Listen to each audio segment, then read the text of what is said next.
Oh my god. Oh my god, it tastes so good.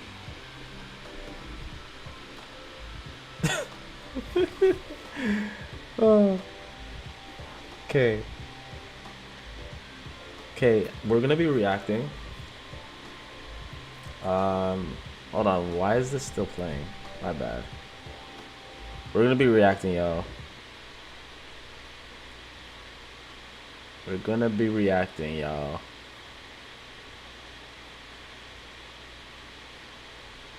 Alright. Now, what if TikTok shuts down?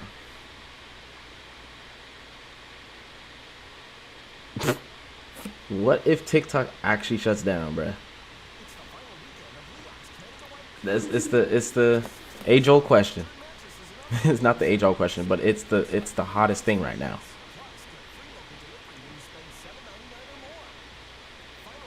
Sorry, I don't got YouTube Premium because I'm not rich. I'm broke as fuck right now. I'm super broke. This nigga cut himself using a razor, bro. Is this guy a child? Actually, I don't know. He made a mistake. We all make mistakes. Hold on, I'll show you guys. One sec. Still setting up here. Oh fuck, I gotta go live here too? Fuck. Hold on.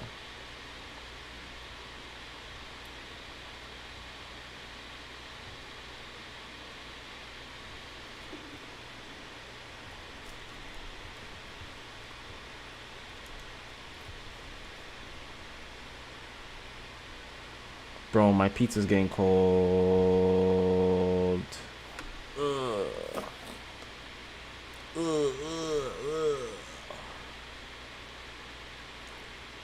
My pizza is getting cold. Oh, oh, oh.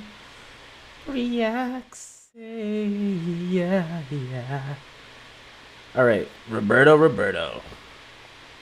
A good old buddy Roberto. Okay. Let's hit stream. Could not access the specific. Oh fuck. Yo, the only annoying thing about streaming on Instagram, you gotta reset the damn keys like every time you go live. So damn annoying. One sec, y'all.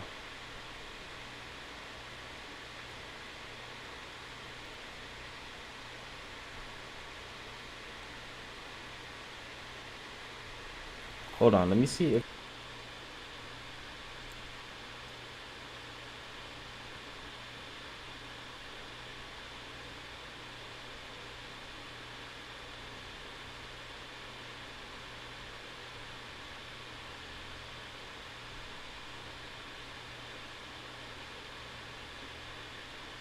Okay, I think it works.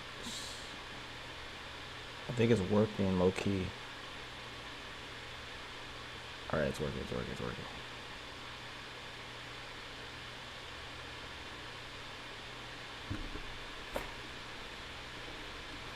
Alright, type 1 if you can hear me.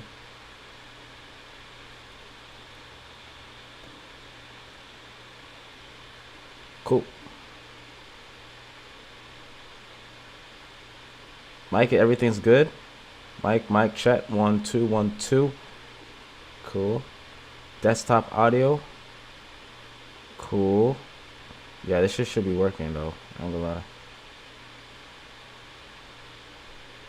Might actually be shutting down in the US and for real this time, according to TikTok itself, as it's reporting to major outlets like CBS News and others.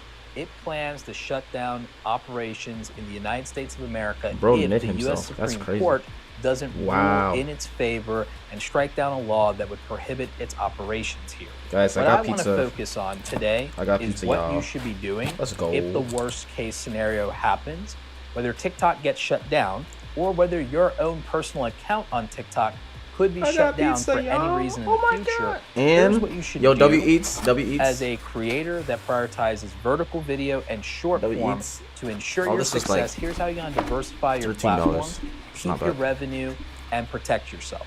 For those of you who do sponsored short form content, you should really look on just using your views. So basically we're reacting to what you should do next if you are worried about the TikTok ban, because guys, it's happening. I've already told you guys about it, and what's to come, and what you guys should be doing is coming over to Threads, because it's a way better platform, and it will be a way better platform once the TikTok ban actually happens. You guys will find out. You guys will see when it actually happens though. As a way to give value to brands and sponsorships, you should be exploring UGC, user-generated content relationships, where you post to the brand's social media and where you could even license them content that they can use in their advertising online and offline. So what does that look like? We've talked about this in other videos related to sponsorship. In fact, I gave you a complete sponsorship blueprint that includes what you should be doing with UGC, user-generated content, and also sponsored content, brand deal contracts, and so on and so forth. You can watch those videos. I will link to them in the description. We also have our brand deal starter kit for more resources with this, including sample contracts for sponsorship, email swipe files for outreach to brands, and media kit templates that you can customize for yourself when you're pitching your brands. But most importantly, you need to look at the relationships you already have with existing brands, and you need to be solidifying 6 to 12 month contracts. This is very important for you guys who rely on platforms for your living, especially if you rely on TikTok for your living.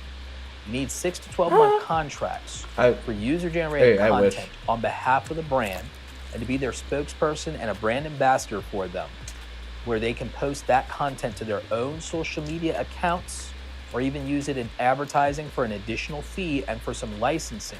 You need to explore what are called NIL deals, name, image, and likeness, where you become the face of a brand and they're able to use your name, image, and likeness for credibility and promotion. Now, with me, I've done brand deals like this myself, where I actually did a billboard campaign with my friends over at Kajabi. And so they put me on billboards in LA and in New York Times Square, and they were able to use my name, image, and likeness for promotion. And I was paid for that. I didn't have to buy a billboard. I didn't have to pay them. They paid me for that. And they've also paid me for user-generated content on Instagram before. I've also done a similar partnership for user-generated content on behalf of YouTube themselves. So when I tell you that you need to be exploring user-generated content, UGC YouTube content is crazy. Long-term deals with brands, the reason is because that could replace the income that you would look for from a 9-to-5 job, or even supplement and replace platform revenue like ad revenue or revenue from a creator fund that you might be living off of. And that 6 to 12 months buys you security and will keep you afloat in the long term, while you might be needing to build up your followers in another account or a new platform should the worst happen. This is why I don't like to encourage creators to see their value in just their views, or to do view-based pricing for sponsorships instead of value-based pricing. And what value-based pricing is it's not just whatever you feel like charging, it's about having rates for deliverables and for things that you're going to make for the brand, and thinking more like an agency. Because remember, when a sponsor and a brand is paying you, they're not paying an ad agency. And ad agencies do not price based on the views they think they're going to generate for a company. Advertising agencies price based on services rendered and assets delivered. So that takes care of some of your money anxiety if you're trying to be a full-time content creator, or if you live off of this type of content. With short form, you have that ability to make short form content for other platforms for the brands. They can put, and you should just license it to them for a fee to use it on multiple social media platforms, not just one. This means that there's a justification for paying you more. You could also obviously increase the rates with exclusivity. We talk about this more in the brand deals videos and in the brand deal starter kit. Now, when it comes to shifting your audience to a new platform, one of the best ways to approach this is by going live and multi-streaming across platforms, but advocating for support on these other platforms that you realize probably have more longevity. I'm doing that. Places like YouTube, for example. So I'd be multi-streaming on YouTube, Instagram, and TikTok.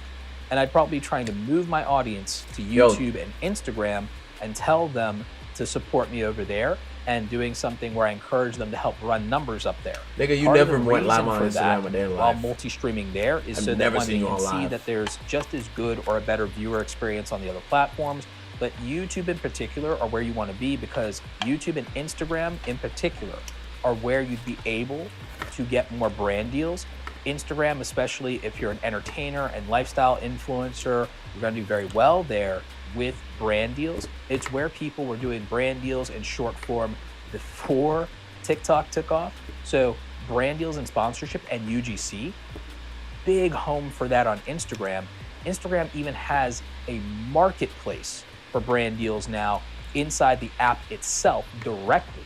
So that's an opportunity that a lot of people are not talking about whatsoever. Facts. So you have that opportunity. And I know that Facts. Like, bro, y'all need to stop talking about TikTok, man. There's a whole marketplace out of Missouri. Bro, the guy made a whole marketplace for creators to connect with brands. So y'all could easily get brand deals. Like, what? Come on, y'all. Y'all need to stop sleeping on like, it's not that bad, y'all. Like, if TikTok gets banned tomorrow, we're gonna be good, y'all. Trust me. A lot of you, the way you're making your money is TikTok Shop. I wouldn't say that there's a comparable competitor directly to TikTok Shop. However, YouTube Shopping has its affiliate program for tag products, and there are commissions that I've seen up to 15%, which can be better than the Amazon influencer program. And Instagram does have an e-commerce style platform offering as well on their platform. So while I won't sit here and pretend for 1 minute that it's as good as TikTok Shop, I do think that there's an opportunity here for you guys to make money in a similar fashion between the two platforms. This may not be exactly what you're used to. Also, keep in mind that if brands and companies... It's not what you make. It's who you make it with. Make more reunions with banking packages that reward you every day. Are going to have to do this as well. If TikTok is going down for you as a creator, it's also going down for these businesses. They're not going to... Hold on, y'all.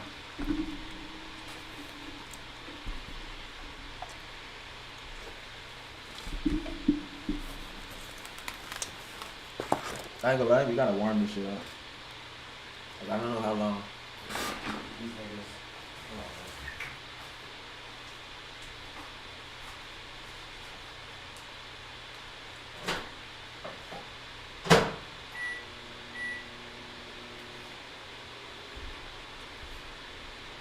Cause I don't know how long. I don't know how long hold up shop themselves. They're holding my wings for that. Those wings feel mad cold. With the other platforms that their budgets are going to move. Hold on, bro.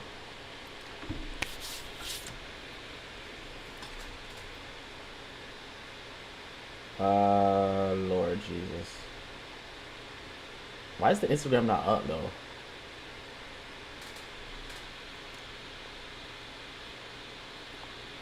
Oh shit.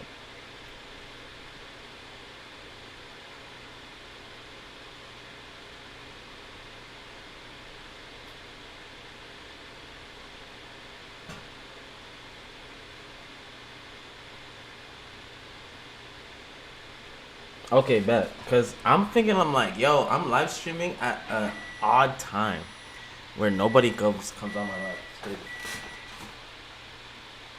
I low-key like it though.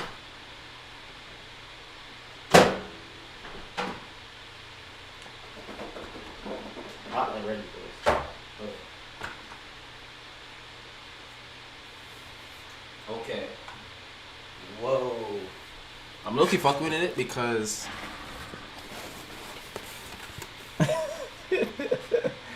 I'm low-key fucking with it. Because if I'm live streaming and nobody's watching me, it's like the best live streams, bro. No cap. You can say and do anything. And you won't get clipped. You feel me? Like your favorite streamer. Get clipped for saying the most, and it makes you look crazy as hell too. I don't even know how much people are live on my YouTube right now. I can't see chat, so actually, hold on. I think I can low-key see chat.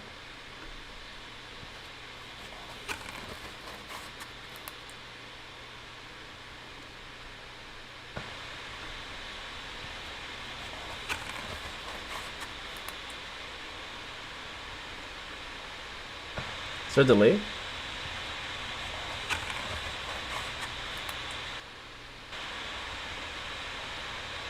Is there a delay?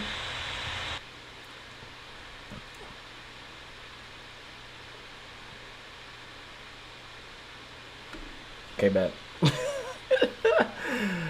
Oh, no one's watching me. Cool.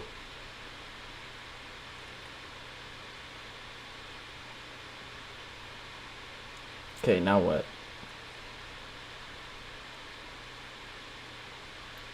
Is this stretched? I don't know what the fuck. What's going on here?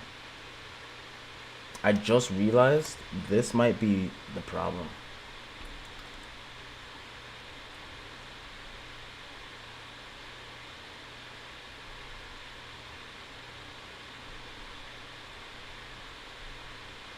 I think this is good. Oh shit, never mind. Wait. Actually might not be. Because okay, actually. Oh no, this is good. This is perfect. This is perfect.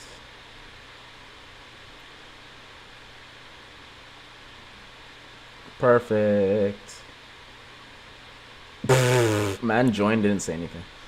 He's like, oops. Oops. Oops. Oops. YouTube, our Instagram, and YouTube. All right, bud. So I would advise you strongly to position and also start to cultivate audiences there as well. One thing you can definitely do to help you, aside from advocating for your audience to join you on those platforms via your live streams while you're talking to them and chatting to them, is you could also make sure that you are backing up all of your previous TikTok content and that you're booting it to YouTube and to Instagram. I would even... Guys, what he's saying is so true. You guys got to start posting your TikToks to other apps too. You know that, right? And the easiest way to do that, go to the link in the description and sign up for repurpose.io. I'm going to drop a video on how to do this. It's very simple. You can back up all your videos using repurpose.io. Just click the link in the description, sign up. And it is an affiliate link, just letting you know. But click the link in the description, sign up, and get on the trial. And if you like it, you're going to have to subscribe, of course. But that's only if you try it out for free first and you like the service. If you actually like the service, then all you got to do is just continue using it. But it's worth it. Trust me, guys. You can consider Facebook to see if you can get monetized over there, because Meta is also going to lower the requirements here in 2025, according to them, and make it easier to get monetized on Meta's platform. Oh, yeah, if you're monetized on one aspect of Meta, you'll be monetized on the other. We don't know what they're going to do for monetization on Threads, for example. So Threads is still a thing. So between all of those, I would actually specifically... See how you said Threads is still a thing? Like it's not? Focused on YouTube and Instagram, where we know brand deals are plentiful. If you know, you know. YouTube, we know that there's the YouTube Partner Program and multiple ways to monetize. The revenue sharing on YouTube is also more generous overall than TikTok. And I would encourage you to not just post short form videos to TikTok, from TikTok to YouTube. I would encourage you to start taking advantage of YouTube's live streaming and the vertical live streaming in YouTube. That way you can also become part of the YouTube Partner Program more easily and get the 4,000 watch hours if you are not familiar with YouTube. See, that's the thing. I need to figure that out. Watch hours requirement and the 1,000 subscriber requirement. I need to figure that out. I recently made updated videos on each of these and strategies to help you get that first 1,000 subscribers and to get those first 4,000 watch hours. If you are a short form creator, you're definitely going to want to get the subscribers by uploading short form content. But instead of trying to get the shorts monetization with 10 million views in 90 days, which is insane, you're going to want to meet the watch time requirements. And the way you're going to meet 10 million views in 90 days? That's fucked. Is going to be getting the 4,000 hours of watch time through vertical live streaming, which uses the same vertical feed as shorts. But unlike YouTube Shorts, they count watch hours for your monetization requirements. How do you set it up? Shorts, you have to meet the 10 million view in 90-day requirements. If you go for live streaming in vertical, it still will be the vertical video that you're used to. It'll still be in the same feed as the vertical feed for YouTube Shorts. I'm vertical right now, though. But you'll be graded on your ability to accumulate watch time and watch hours instead. And so that works with the vertical live streams, and you get more reach with them. And it's something that if you brought your TikTok audience with you, that they're already used to. And if you're multi-streaming and you're trying to funnel people over, this also would help you. So that's why I would advise that. And to accomplish this, all 2025 are funneling you're going niggas. To probably to get monetized as quickly so as wrong. possible. All 2025 are using video, funnels. but you want to try to aim for getting like 48 hours a day of watch time, something like that. 24 to 48 hours a day of watch time to get monetized as quickly as possible. If you're streaming for 1 to 2 hours, maybe some of you stream longer than that, think about it. If you just do a daily marathon or you do some kind of version of a subathon, let's say, you do something like that, but you do it on YouTube and you do it in vertical live videos, that's gonna really help you rack up those watch hours. And if you're already posting shorts, you have a high probability of getting the subscriber count, especially if you're getting support. Y'all, look at this. I don't know if y'all can see this. Hold on, bro. Y'all, look at this. That motherfucker's drilled a hole using my dipping sauce into my pizza. There's literally an engraving. Hold on, y'all. Can you see this? This is crazy.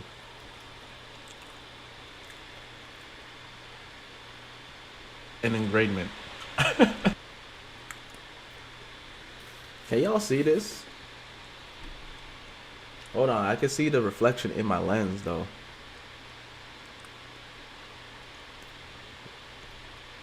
What the hell? Okay. Y'all can see that? Wait.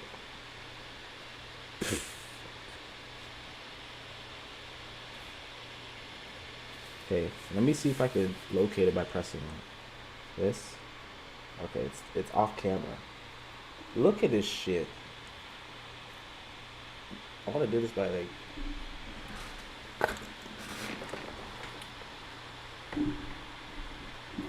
Y'all see that?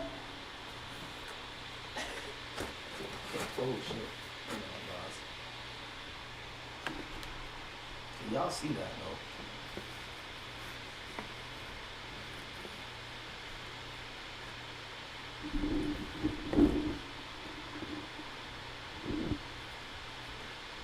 They put it like this into my pizza, and they made a hole in my shit. Like, that's crazy. I don't know if y'all can see that, but like, it's literally a hole. It's the size of this into my pizza. It's crazy. What the fuck they were doing? My pizza, man.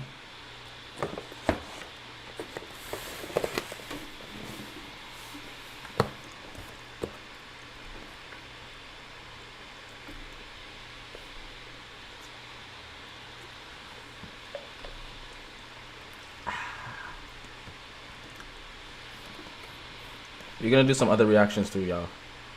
We're not just gonna do content all day long. To support you. Content. So I think that you can get monetized in a reasonable amount of time. Start earning from the YouTube. Somebody needs to explain to me how to do vertical live streams. From fan funding, we call those super chats, super thanks, super stickers. So you get donations.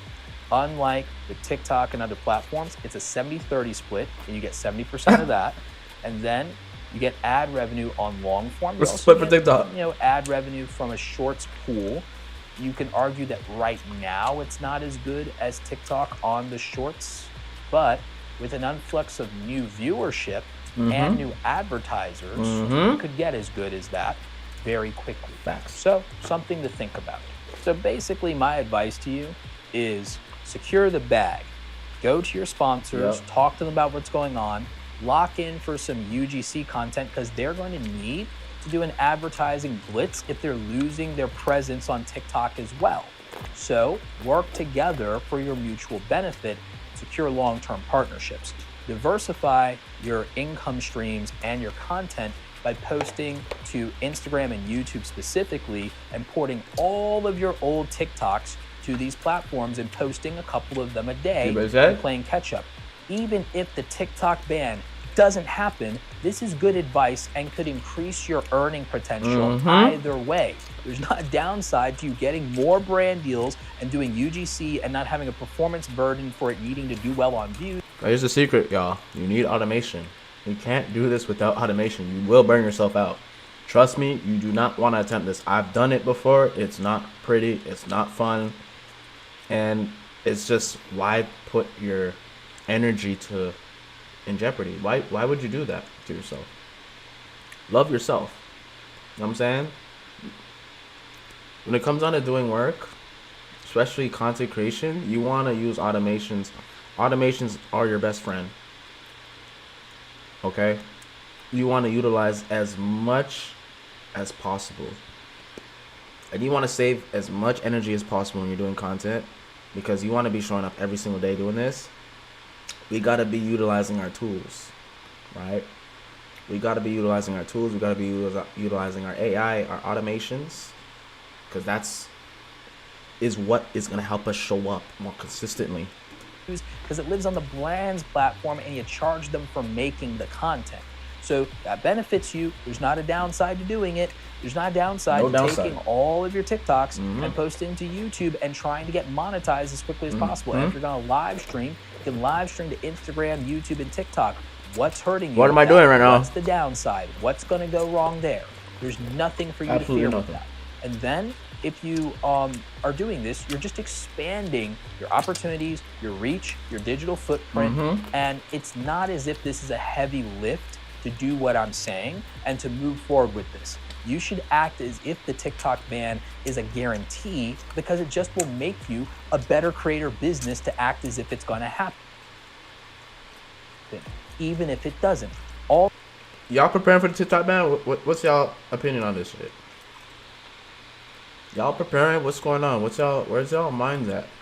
All the anxiety aside, you'll just be secure, and then you're not holding your breath every 2 to 4 years that there's an election. Wouldn't you just rather know that you've diversified and all these eggs aren't in the one basket and that you have multiple ways to make money as a creator? What's the downside here to doing what I'm asking you to do and what I'm advising you to do as far as diversifying? Trying to find one. A little bit of extra work, a little bit of extra... Not really, because you're using automation. ...lift, but if you just go ahead and you commit to it, you're not having a panic attack every 2 to 4 years about what the government's going to do and how it's going to affect your livelihood. So, a little bit of tough love there. That is my advice for short form content creators. Keep in mind, you could take this even further and you could be posting your short form to Snapchat and to X.com as well. Both of those platforms are paying creators. I'm not going to sit here and tell you they're paying as good as TikTok. I'm not going to sit here and tell you they're paying as good as YouTube. But between having Instagram Reels... They are. Snapchat is. If y'all watching this, y'all don't know about Snapchat, yo, you better get it. You better get familiar. For real. Instagram Reels will pay you. Facebook Reels will pay you. I'll come out with some videos. These YouTube Shorts will pay you. And maybe X.com not a few days, but that's maybe 5 sometime.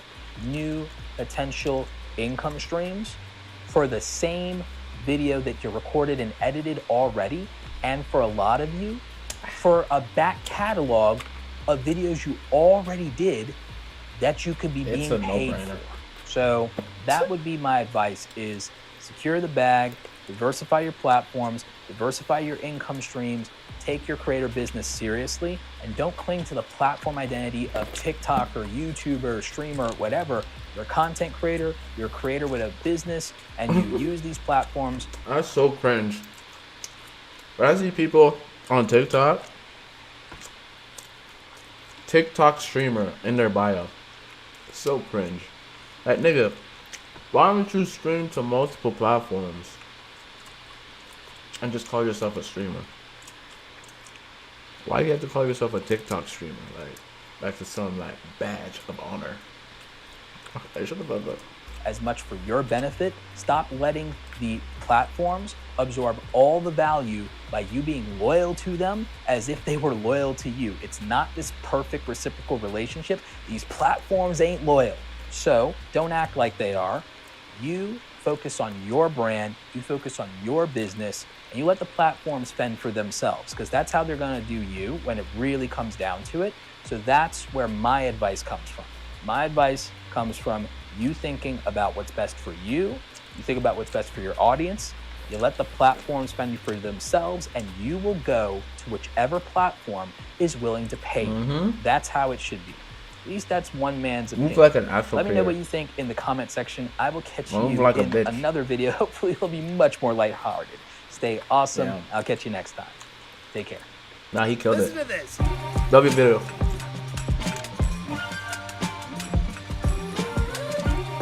There's so much potential. There's no excuses anymore. It's just you can get lost in here having fun. As if Output Arcade couldn't get even more awesome, it can, because you can create your own custom kits with your own sample. I'm so mad. Drag it into Arcade, hit Generate Sampler, and within a matter of seconds, Okay, y'all. What should we watch now? Oh, Faceless YouTube? Do Faceless YouTube channel. Hold on. Oh shit. He dropped bare videos. I don't think I watched all of them. How to stand out. I didn't finish watching this one.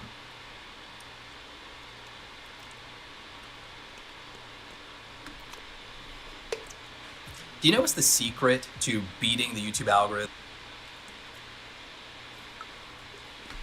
as a small YouTuber and breaking out and finally getting noticed, the thing you want to do? Instead of building an audience or growing an audience, you need to be thinking about this phrase. Yeah. How do you attract an audience?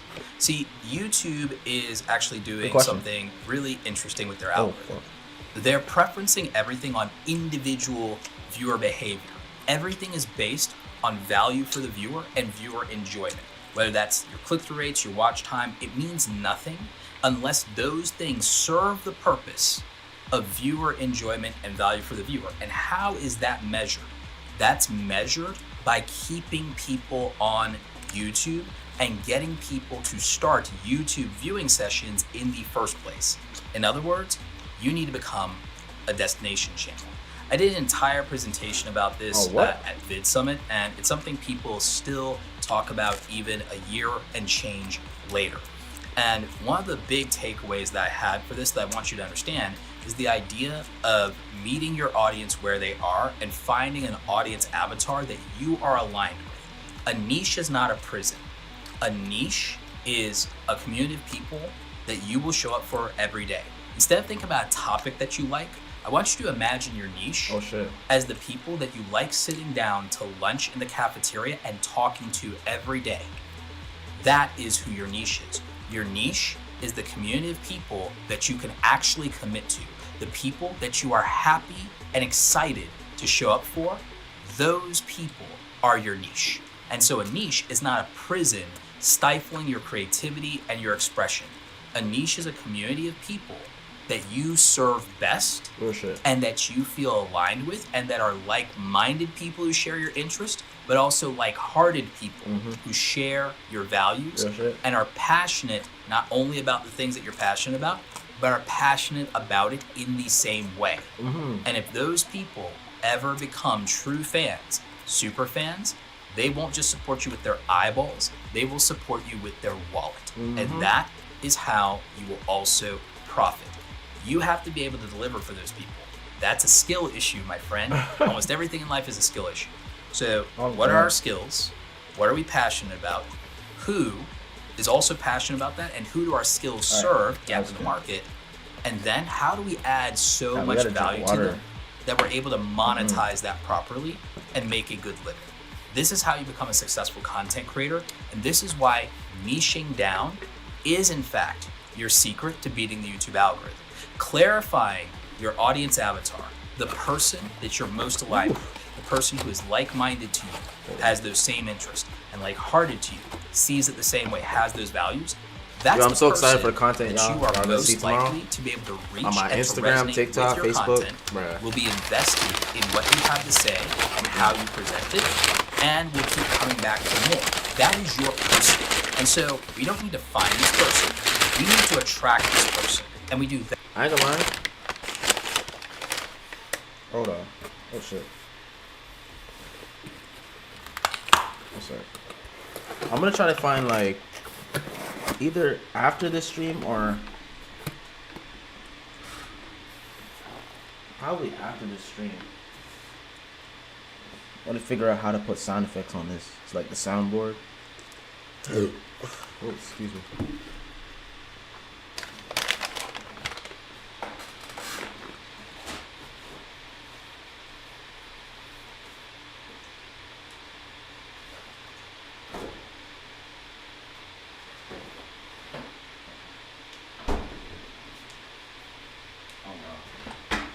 That needs to be. Oh, that's crazy. That's crazy.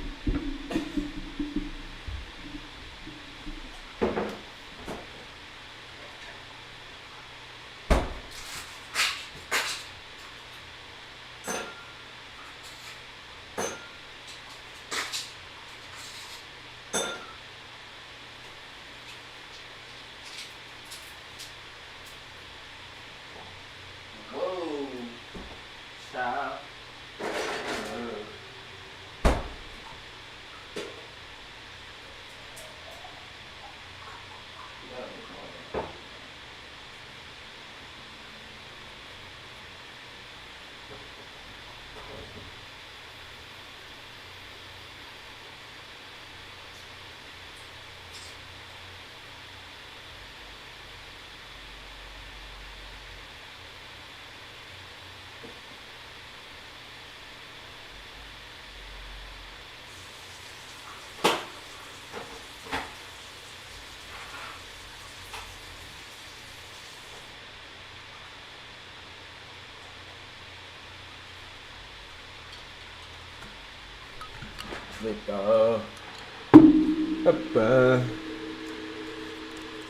Oh lordy.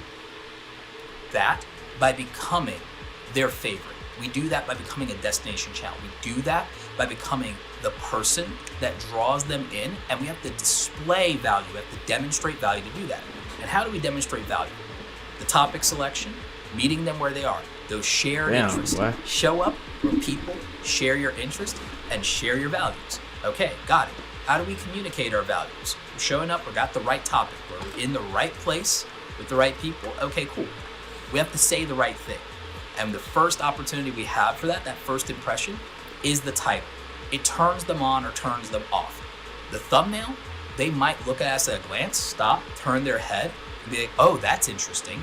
But the thing is, that title communicates whether we're aligned and whether we're on the same team or not. It tells you whether we feel the same way or not.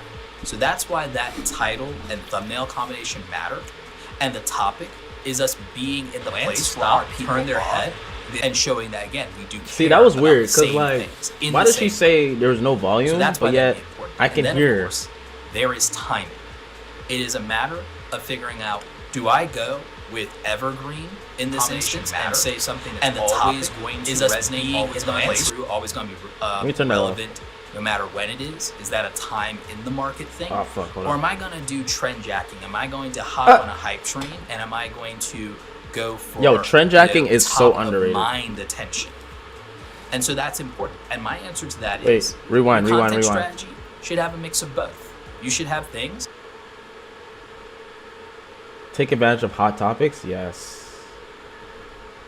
Y'all, why y'all think I jumped on the honey scam? That shit went that yo, I jumped on the honey scam. It didn't work. It did not work for most people. It did not work. Okay, that's kind of that's cap. It worked for some people. It didn't work for the other people. Look at this. You guys look at my YouTube channel, bruh. Look at the views in comparison to my Threads videos. Okay. Excuse me.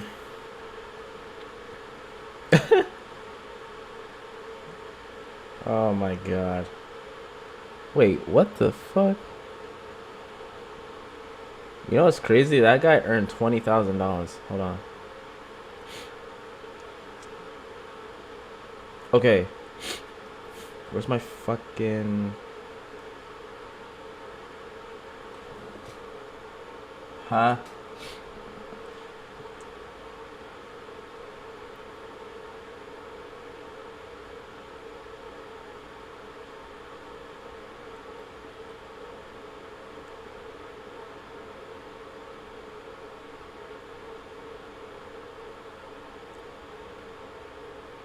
My guy's doing vlogs out in Hamilton. That is insane. All right, switch accounts. No, let's view my account. Y'all, sorry, man. I'm lagging, bro. I'm lagging in real life.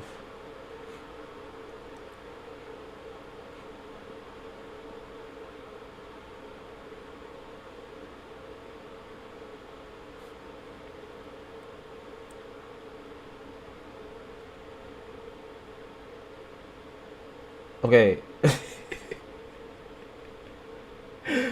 What the fuck? All right. Okay, guys, look at this. I got Okay, to be fair, this video was at like 7. No, was that 7? Yeah, it was like 7 views like 2 days ago. I don't know why it's taking so long to like shoot up in views. But I'm happy with 34 people. I'm happy with 34 real people. And yo, you know, on YouTube versus other platforms, when you look at views, you gotta actually direct it to actual real life people. Sometimes you get a 1-2 few bots. You know what I'm saying? On TikTok, for example. Like for example, look at the video I just posted on TikTok. You really think 700 people really saw that video, or was it like filled of bots?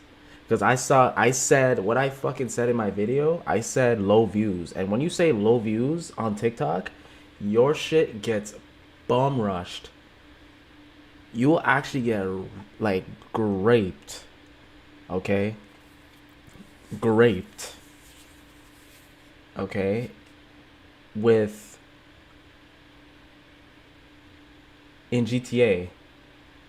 Like, deadass. Like, if you say those words, your video will get bum rushed by millions of bots on TikTok. Okay, so I don't even know how many of those views are actually legitimate on TikTok that I just got. I have 700 views on that video.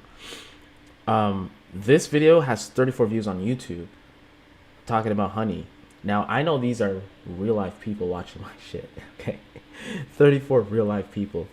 Cool. But compared to OnlyFans, like I mentioned, I put the word OnlyFans as the first keyword in my title, and the video shot up to 600 views in a few days.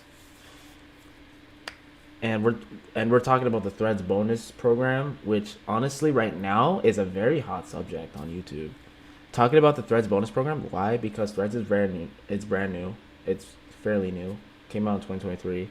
People forgot about it, and then Meta released news on Threads' new monetization program, and people are starting to like gain a lot of traction, make a lot of money, and then people started coming to the internet saying, hey, look guys, I made $500 on Threads. Oh my god, I thought Threads died, but they invited me to make money.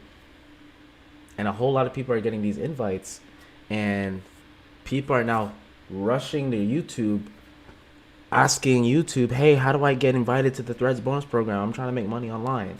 and I made a video on it, and then it went up. So that video, me coming back to YouTube after 6 months of inactivity, shot that video up to 300 views. So, and then this one recently has 9 views. I'm not even too mad about that. The video that has 9 views, I'm not even too mad about that, because, like, again, those real people, and I believe that that video shouldn't have got any views at all, because the formatting was crap. It's not for YouTube. The fucking formatting is a square box. Okay, but I digress.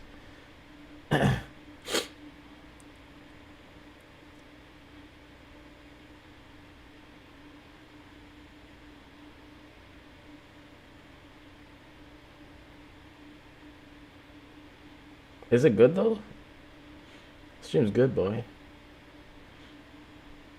Going up, we got the right topic. I need it in the right place with the right people. Okay, cool. We have to say the right thing. And the first opportunity we have for that first impression, is the title. It turns them on or turns them off. The thumbnail, they might look at us at a glance, stop, turn their head, and be like, oh, that's interesting. I turn it back. The thing is, that title communicates whether we're aligned and whether we're on the same team or not. It tells you whether we feel the same way or not.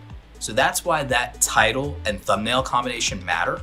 And the topic is us being in the place where our people are and showing that, again, we do care about the same things in the same way. So that's why that'd be important. And then, of course, there is timing. It is a matter of figuring out, do I go with evergreen in this instance and say something that's always going to resonate, always going to be true, always going to be relevant, no matter when it is? There's no is that a backtrack, time so it doesn't in the really market matter. thing? Or am I going to do trend jacking? Am I going to hop on a hype train? And am I going You might as well to trend go for, top of mind attention? I feel like you might as well trend track, because he literally said in his, if you guys didn't watch his previous video, he's like, oh, if you can get 4,000 watch hours and get onto the YouTube partner program, but that outlandish video, sorry, not outlandish, but like that extravagant video you posted prior to getting monetized got you the watch hours and the subscribers you needed from that one viral video you shot before you were monetized. And then he said, once you get monetized, it's not like YouTube is going to go back to that older video and say, okay, this video is generating lots of views and lots of watch time. They're not going to go back to the video and monetize the video and give you money for making that video in the past. Which was, it blew my mind, because I thought that's how creators were making their money. But no, you have to be monetized first, and then all the videos after monetization, after you have been accepted into the program, then you get paid for. You get paid for the videos you make after joining the YouTube partnership program. And I said, whoa, I did not know that. So then he's like, yeah, you should be focusing on creating content that generates views, but save your best ideas for when you are already getting paid to make content on YouTube. And I'm like, damn, he is right about that. Holy smokes, I never knew that. By the way, this guy has been on, what is it, how long has he been creating content? How long has he been on YouTube for? Like, since like, yeah, like since 2015, 2014. Like when Mr. Beast was on YouTube growing his shit, like he was on,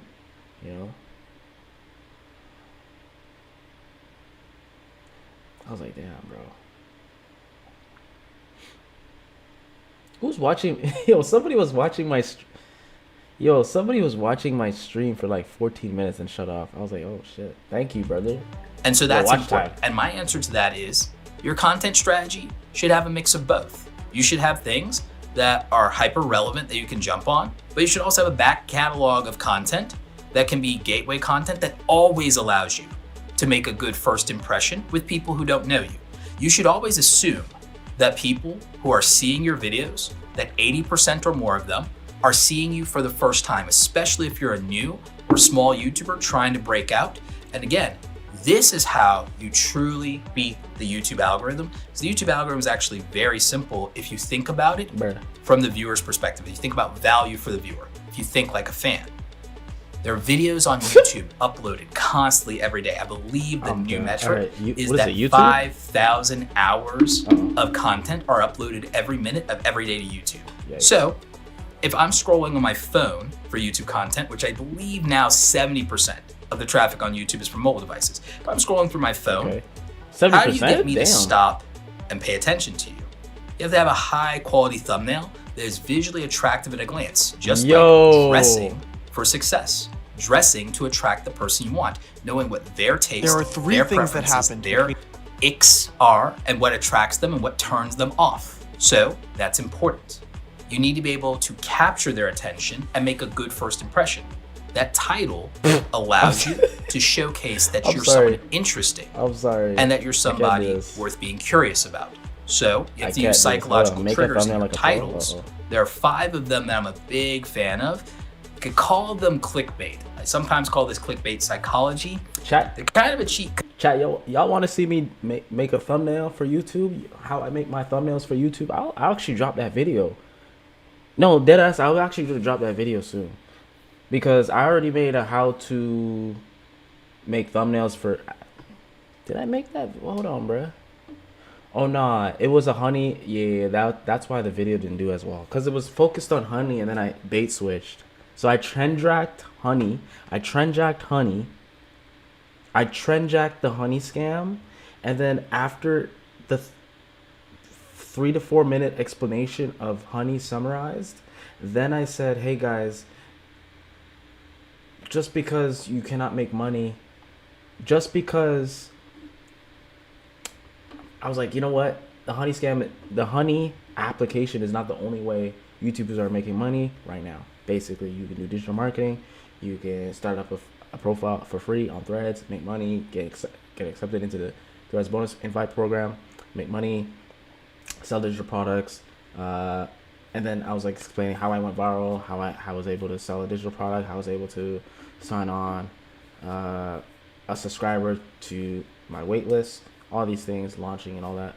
So I'm literally dropping content as I go, as things happen to me in real life, which is great because I'm really in real time showing you guys step by step everything that's working for me, and then I'm just sharing it to you guys. So I mean, it's kind of funny how that works, but it's real. It's real shit. You know what I'm saying? Not a lot of people are doing this on YouTube. A lot of people want to like hide this, keep this on lock, keep it low key, and then when they earn all this money, thousands of dollars, then they come back to YouTube and say, hey guys, this is what I did. And it's like, bro, like, why don't you just share the process as, you feel me? But I digress. But like, I could make a couple videos about that shit too, you know what I'm saying? He's talking about clickbait. But yeah, we have a couple videos to react to actually. I have a video right here that I want you guys to react to. And by the way, guys, if you're watching this, please subscribe. Please subscribe. We're on our way to 1,000 subs. Be part of the 1,000 community. We are very close to hitting 100 subscribers. We're at 51 right now. We just need 49 more to go. Okay? 49 more subscribers, and then we hit our mini goal of 100 subs. I'm going to do a little something special for y'all at 100 subs. So go ahead, subscribe right now. Let's get into it. All right, so yo. So, where the fuck was I? Yeah, we're going to react to a couple things. Don't worry, y'all. Code for YouTube. And I'll just tell you the 5 of them up front real quick so you can use them. Obviously, you want to use curiosity. That would be a good one. You could lean a little bit into conspiracy. Not saying conspiracy theories. I'm saying you could do an expose or an exposed video, like CoffeeZilla, for example, exposes scammers and white-collar criminals and fraud. True crime channels deal into conspiracy and unravel a mystery. And some people actually also do conspiracy in the form of trying to verify whether something is true or not by testing it out, running an experiment, and presenting it in a way. So you have curiosity, you have conspiracy, that's 2.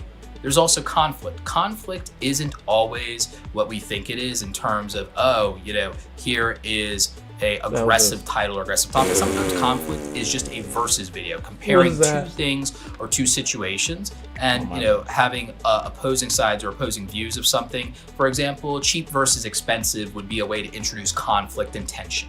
Challenge videos also introduce conflict and tension. Of course, you could lean into controversy. You can cover controversial, figures. You can talk about controversial historical events. What the fuck is that? That's something that a lot of people don't consider in that equation. Another way to address this is confusion. That's another one of the 5 C's. All right, 5 C's of clickbait psychology. Confusion in the market. Primary example, a student of mine, Steve Ram. He had gotten started in the pandemic. He was like at 2,000, 3,000 subscribers. He decided to take his personal finance channel in a different direction and address confusion in the market because people had no idea what was going on with stimulus checks during the pandemic. Why the oh, my bad. my bad,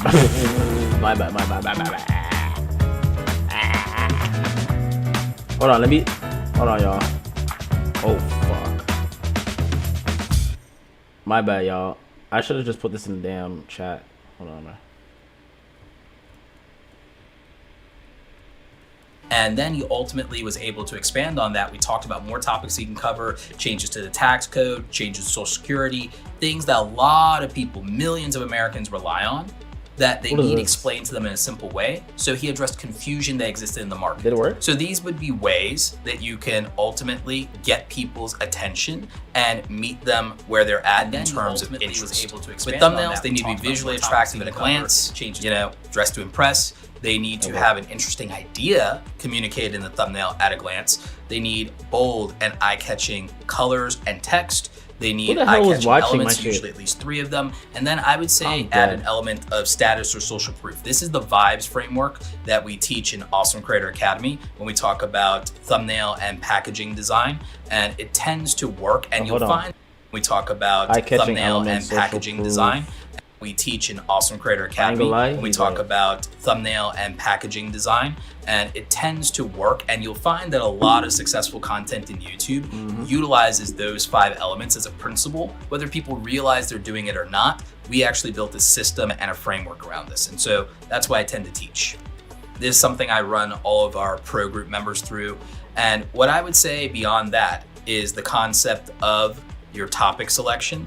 If you want to actually figure out what topics your audience avatar really cares about, I think that you should actually pay attention to where they spend time online and what else they're watching. Even when you don't have data from this in your YouTube videos and analytics, maybe you're a new content creator, I would say that if you really think, and if you think about the type of person, and you think about what their day is like, when you think about their interest, what websites would they be on besides YouTube? And if they are on YouTube, who are the other creators that they would watch, that you have the beginnings of the ability to do research and look into your competitors. If you want a really good tool for researching your competitors on YouTube and understanding what has resonated with your target audience, with your audience avatar, I'm gonna recommend a sponsor of mine, oneof10.com.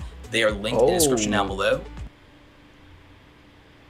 1 of 10? We got a 50% off coupon. If you buy them, you're welcome to the types of searching. Dude, also, or last 90 relevant topic emails are that you need, but this makes it easier. And when you focus on that niche audience and reaching them, and you're doing it effectively, YouTube doesn't have to work nearly as hard in its system to figure out who your content resonates with the most.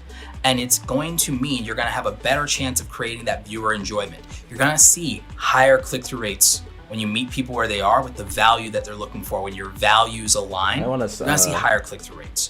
When you're able to create viewer enjoyment and you're able to make sure that they... Wait. Oh, I slipped. You know what? The fucking Instagram...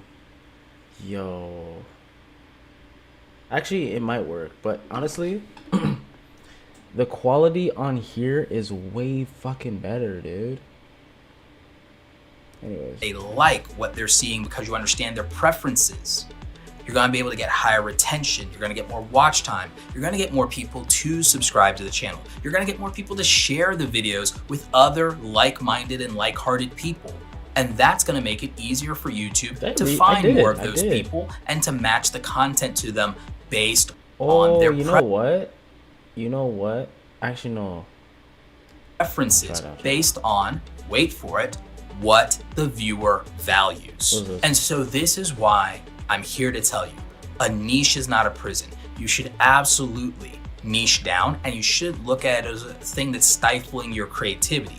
You should look at it as a way of narrowing your focus down to the people that you can best serve, that actually are like-minded to you and like-hearted to you and share your values so that you're aligned. And so this is an audience you don't feel bad about committing to, and that you don't regret attracting to your platform. That is the key here to creator longevity. I believe this is going to make you a successful YouTuber, a successful content creator that can go full time, because you'll be able to turn these people from casual viewers to supporters to super fans who support not only with their eyeballs, but with their wallet. And they'll be people that you are passionate about, so that you want to continue to find ways to serve them. And now you don't have to be married to a single topic. You're married to a community that you chose because they reflect the same interest and values that you already had, and things that you can be passionate about but are also good at. So you can keep delivering real value for them over and over again. And this is why a niche is not a prison, and your content and channel won't become a chore. This is how you're not gonna feel stifled in your creativity. And spoiler, bonus tip for you. If there's something you don't feel would perform well on your channel, but you really want to express it, nobody said you can't make that members only content and still put it behind a paywall, since you can be validated by money instead of views, since you already know it's something that might underperform. You can be validated by the fact that people who did watch it all paid to see it. And so now you really don't feel like you're stifled in expressing yourself, because when you want to express yourself, but you know that it doesn't really work as well as you'd hope for the channel, or is not the great fit for the majority of your audience, it can be that narrow audience of super fans who supports the most, and you're not gonna feel bad knowing that every single person who watched it supported you with their wallet instead of just their eyeballs. You managed to get them both. Question of the day: do you agree that a niche is not a prison? Do you see it differently now? Let me know in the comment section. If you're a new content creator and you're still struggling, by the way, check out our free Creator Foundations course. That's gonna be linked to you in the description down below. Stay awesome, and I will catch you in the next video. Take care. Did it work? Sylvania's headlight experts want to demonstrate just how much visibility your car's headlight bulbs can lose before burnout. So we've taken away 50 feet of visibility from this walk home. Don't wait until burnout. Visit Canadian Tire for longer-lasting Sylvania LEDs today and see better tonight. I have to finish this paper. I'm swamped. No one told me college would be so YouTube Live. Just get Grammarly. It's free. Can it help with what I wrote last night? It only took 3 coffees and some cheese. Grammarly will catch all those spelling and grammar errors, and it'll help with the bigger stuff. Like, look, you're being way too casual here, and it's saying that this paragraph needs to be shorter. So then, click. All right, let's watch Queso's video.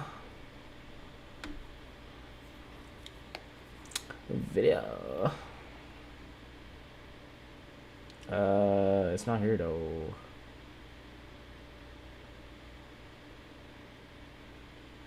Deadass? I'd be like Mr. Beast. Your man said 7 subscriber special. Bro, I should be like Mr. Beast, yo. Deadass. Happened between September 2022 and today, each more important than the last. That y'all know Queso, right? I don't even know Queso. I know that he's like a gamer and that he's fat, but made it all but impossible for Queso to not see stardom. Queso went from creating a fresh Twitch account with 0 followers to streaming to 65,000 live viewers with the most wholesome, creative, and supportive community Twitch has ever seen in just 2 years. How can a nobody become a somebody so fast? Queso reminds me of that random Facebook Live, that random Facebook gaming live streamer that just streams wholesome games like Legend of Zelda, fucking what's the other games? Legend of Zelda, Sonic, Mario Party. Like, Bro, if you open up Facebook Gaming Live, you'll find a Queso streaming something like that. And just being freaking wholesome. Have their little game, like, bruh. Because the reason I even tried it again was because that weekend, she said, why don't you give streaming another try? Just upload some clips. You're funny. See what happens. W clip. Hold on, bro. That's what I'm saying. With this, I probably just, you know what I'm going to do, chat? I'm going to upload this on Snapchat, of course, with automation. But I'm uploading these stream clips, these secret stream clips, to just like my TikTok. If TikTok gets banned, who cares, right? But I'm going to be uploading these clips to like my TikTok, my personal TikTok, not my business TikTok, my personal TikTok, where it's like more lighthearted. It's just like reacts and shit. Yeah. I'm going to just upload it there. And then I'm going to upload all the other funny moments to just Snapchat so I can grow my following. I'm so close, chat. Look at this. Look at this. Watch this, watch this, watch this, watch this. I'm going to show you guys something really cool. Hold on. Okay, so let's backtrack. So Snapchat monetization program is changing February 1st, 2025. And a lot of people are like, oh my God, it's changing. And oh my God, it's so much easier to get monetized. In my opinion, it's not. Because yes, okay, they're combining two of the programs together. They're combining Snapchat Spotlight monetization and Snapchat Story monetization. And they're combining into one program, right? And everyone was like saying, well, you get paid more to post on Snapchat. But everyone was saying, well, the current program, as of making of this video, it is January 10th. So January 10th, people were saying, oh, it's harder to get on the current program. It's harder to get monetized on the Snapchat stories, which I can kind of agree, right? But let's be honest. In February 1st, it's going to be way harder. In all honesty, it's way harder to get monetized in general, because now they're taking away Spotlight monetization requirements and they're making it way harder. Like, yes, you're going to be combined. You're going to be making money on Spotlight and Snapchat Stories February 1st in one program. But let's say, for example, you just want to make some money. Like, you don't want to make thousands of dollars just yet. Maybe you just want to get your feet wet. Maybe you just want to make a few $100s here, a few $100s there, similar to like the Threads bonus program right now, right? So right now, to get monetized on Snapchat Spotlight, you need 1,000 followers, right? You need 1,000 followers. You need to be posting at least 10 times. I forgot the other rules, but trust me, the other rules are not as hard. I remember one requirement is you need to have 5 of your snaps customized using Snapchat filters or their lenses, whatever, right? Which is very simple. The other requirements are very easy to hit. I think one of them was have 10,000 views across all of your videos, which is stupid. Like 10,000 views, I get that in like 10 videos. Like you could easily get 1,000. You don't have to have experience. Knowing what I know now, I can easily get a video to 5,000 views minimum posting it. So a single video. So right now, this is how much followers I have right now. I'm so close. I'm cutting it very close. I have all the requirements filled out pretty much. The only requirement I need to hit is have 1,000 followers. Now, I pray that once I hit this before February 1st, so we're still in the current program. So if I hit this early, before the program switches, I pray that once hitting this requirement, I no longer have to apply again. I don't have to reapply to the Snapchat monetization program that's being updated in February 1st. So once I get updated now, that's why I'm trying so hard, because I'm literally so close. And this is how much followers I have right now. I'll show you guys. Bro.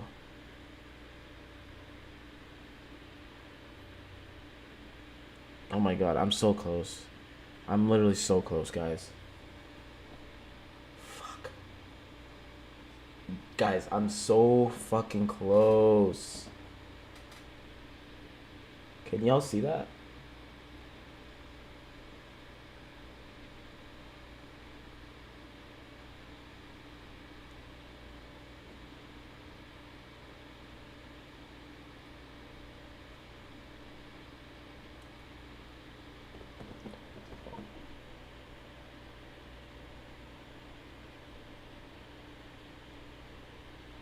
What the fuck, man?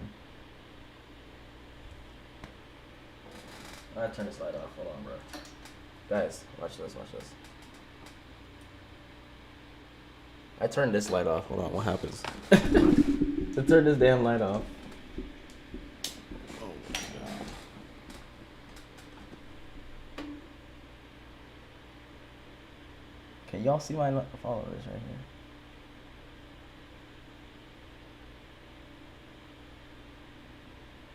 What does that say?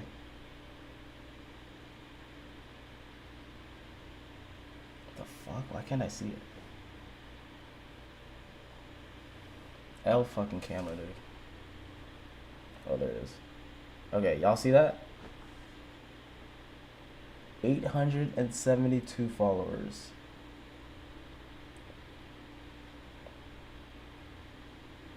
Right there.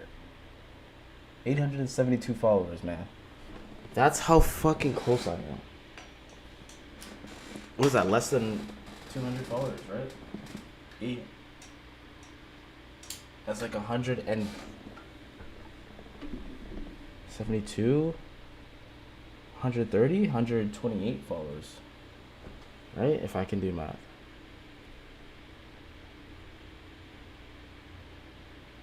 If I could do math.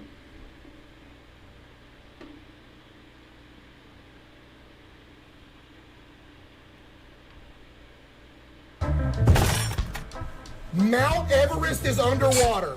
Buddy, what? Queso is commonly the butt of the joke. He's very... Mount Everest is underwater. Buddy, what? Queso is commonly the butt of the joke. He's very rarely seen putting others down, and his most viewed clips are at his own expense. What'd you just say to me, buddy? I said, I just hope the beam doesn't break. Why would it break? No? Jump, come on. No. Why would the beam break? Explain. Chat. Dude, am I that large? Oh my goodness, there's no way I'm this large. So why is this important? Well, let's think about a late night conversation. When one person begins to open up, it's met with the same. There's a huge difference between answering these comments with legitimate hatred and being a good sport and even playing into the joke. One side says, this is no place for imperfections or insecurities, not yours, not mine, no one's. And then walls go up between the streamer and the chat and more division is created. The other says, my walls are down, poke some fun, I don't mind being vulnerable. And after a little time, chatter's walls come down as well, and then a connection is made. This is how the scenarios are created, where I call Queso dumb in chat, everyone laughs, but then one of my friends calls Queso dumb in real life, and I beat him to a pulp. Because no one talks about Queso like that. If you want to ride a wave, you need to be in a place where waves form. Queso's first live stream was to almost 80 people. How is this even possible? First of all, 80 people is a lot, nigga. Like, what? 80 people? That's 80... Bro, do you know the size of 80 people? People stream every day for years to one viewer and don't see any... What the hell's the size of 80 people, bruh? I hope he's gonna tell... Picture of 80 people.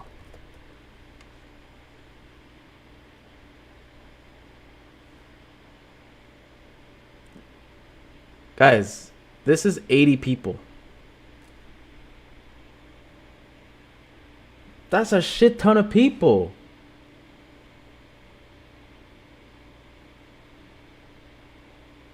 Y'all. Y'all.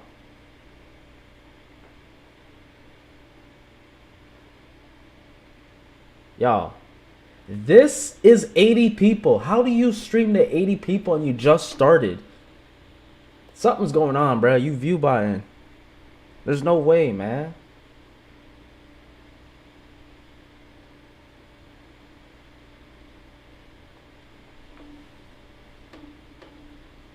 Growth. When Queso finally decided to begin streaming, he did not open Twitch. He opened TikTok. 2K was just coming out, and he knew no one would ever be able to find him at the bottom of the queue on Twitch. He knew his time would be better spent on getting discovered. He jumped right on the wave of 2K, uploaded 3 videos which were funny moments of Case pretending to be streaming 2K. TikTok's algorithm, desperate to serve the hungry 2K audience with content, scooped Case up right away, and the next morning he woke up to 10,000 stream every.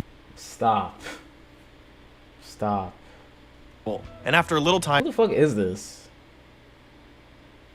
Who the fuck is this? Who's getting this information? Where is this guy getting his information? That's what I want to know. Who the fuck? Nah.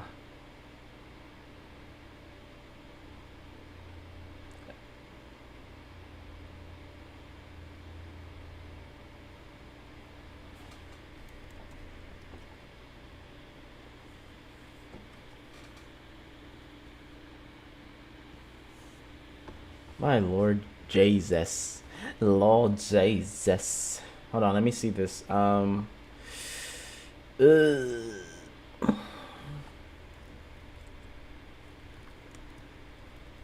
What it do? What it do?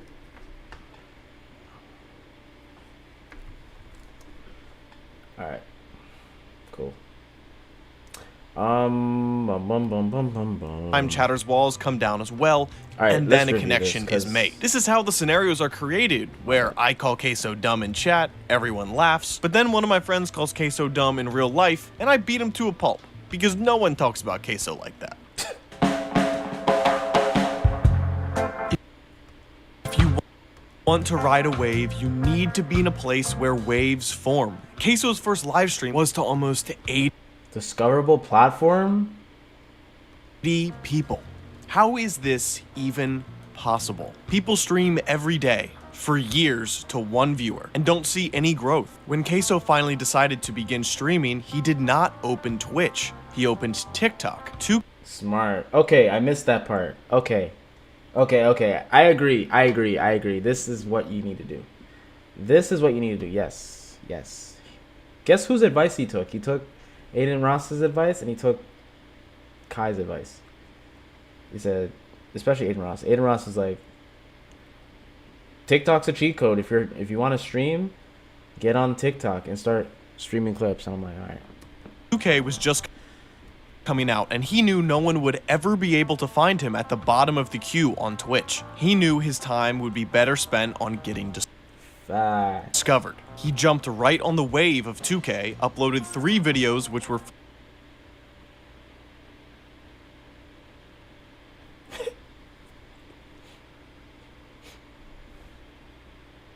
funny moments of Case pretending to be streaming 2K. TikTok's algorithm, desperate to serve the hungry 2K audience with content. That's kind of smart. So he streamed the new 2K. You know what's funny? Everyone's like, oh my god, 2K's ass. 2K's ass. Like the top streamers like, oh my god, 2K's ass. It's not what it's used to be. And then people just stream the game and then they get views. Scooped Case up right away. And the next morning he woke up to 10,000. Okay, the fact that he did this in 2023 though is insane. Because everybody's like, oh my god, TikTok's dead. Like, you can't do that. Like, it was easy to do this during the pandemic because everybody was literally on TikTok watching random brain rot content like this. Well, gaming content on TikTok. But he did this in 2023 when people thought TikTok was done. Like, the algorithm was shit. Which is crazy. That was my opinion as well. You know what I'm saying? So that's insane. Queso seized the opportunity and went live to catch the wave he had formed from not only 2K, but the huge wave that had formed from TikTok. Yeah. Over time, he saw his streams start to decline, going from 900 all the way down, down to 150 viewers. That's still a lot of people, dude. You know, okay, guys, do you know how much sponsorships you could run up as a small streamer with 150 viewers? Bro, you can make so many deals. And it's not, and what I mean by this, how to get the deals does not look like your day is spent 4 hours a day sending out emails, 6 hours a day sending out emails to these brands, sponsors. No, there's sponsors looking for small streamers with 150 concurrent viewers. That's a lot of people. That is a lot of people. You'd be surprised with 150 concurrent viewers. You guys gotta understand, concurrent viewers is way more worth than viewers. Okay, they're two different things. Live concurrent viewers and just regular viewers that watch a video. Live people that are live watching you live. Okay, this is why people like, this is why streamers have changed the game in terms of advertising. Advertisers will spend more money, will pay more money to get in front of people that are live than people that are passively watching a video. I'm being so serious. Like, you can do your research, man. Sponsors are really paying more money for live streamers to like insert their little ad clips while they're live versus approaching YouTube creators that don't use live, that say, hey, can you put this in my video? Can you put this in your video? It's just like a 5-minute advert. They're not going to pay as much as a live streamer. Like, y'all got to understand that. Live streamers are making bang. Live streamers have changed the game for advertisers. 100%. 100%. Why do you think McDonald's reached out to Kai to create a whole fucking advertisement during his Mafia-thon? Like, McDonald's probably paid him millions of dollars, M's, okay, we're talking, to just do that on his live stream. Case knew he had to switch up his stream.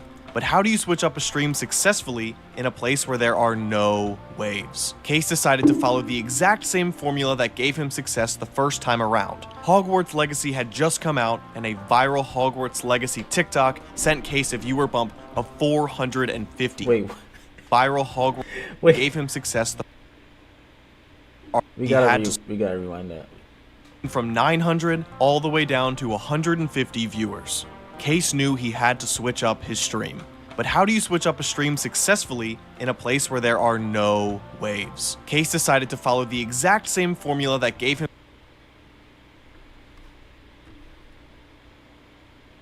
place where there are no waves. Case decided to follow the exact same formula that gave him success the first time around. Hogwarts Legacy had... That's crazy. Okay, you know how people be like, oh, overnight success doesn't work. I feel like Queso... Okay, I don't really know, like, I don't really watch Queso, but the way this guy's explaining... the way this guy's explaining his story, his come up, makes it sound like you watching this video right now could literally do the exact same strategy and just go viral. Like, it's crazy because I feel like Queso has been creating content for years and has just started getting discovered. Like, you make it sound like he just started in 2023 when 2K came out. You know what I mean? But it would be nice to think that, but honestly, that's not the reality. Let's be real. Let's be real. Kai has been creating content for years too. Like, he started before the pandemic. He started streaming pretty much somewhat during the pandemic, but he's been a YouTuber. He's been on, like, doing sketch comedy skits on Instagram way before the pandemic, 2018, 2017. Yeah. Just come out, and a viral Hogwarts Legacy TikTok sent Case a viewer bump of 450. Eventually, Hogwarts Legacy the first time I don't around. know what that game is. Hogwarts Legacy had just come out. Is that like a spin-off to Star Wars? Jesus. I need to go to bed, nigga. Viral Hogwarts. Hey, it's called Hogwarts, but Legacy. like it's Harry Potter spin-off, right? I don't know, chat. I don't know.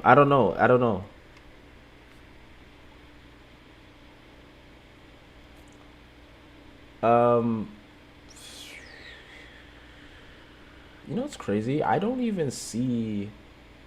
Oh, that's a good idea. I can't see chat. Chat, are you alive? What's going on? Are y'all asleep? Hold on, bro. I honestly just gotta start posting more clips to TikTok and Instagram. And I don't know what it is. I feel like Instagram is out to get me. But you know what I'm gonna do more strategically now that I know? Because freaking it's Buffer. I don't know about repurpose. But Buffer, I'm starting to use Buffer and Meta a lot. They don't allow you to post long form videos to Instagram, which is so annoying. They should update that, because bro, like, you can literally upload a reel up to 5 minutes. I uploaded a 9-minute video. Like, what? What do you mean that you can't upload they said 90 seconds is not allowed or some shit like that? I don't know.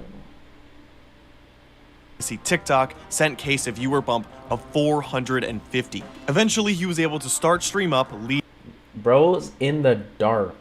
Leading with Hogwarts Legacy, which no longer branded Case as a 2K streamer. His narrow lane was now an open field. What is with creators getting views off of 2K? Like, iShowSpeed,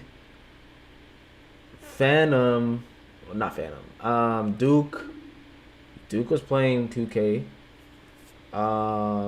There's so many creators that came up off the 2K community. Like,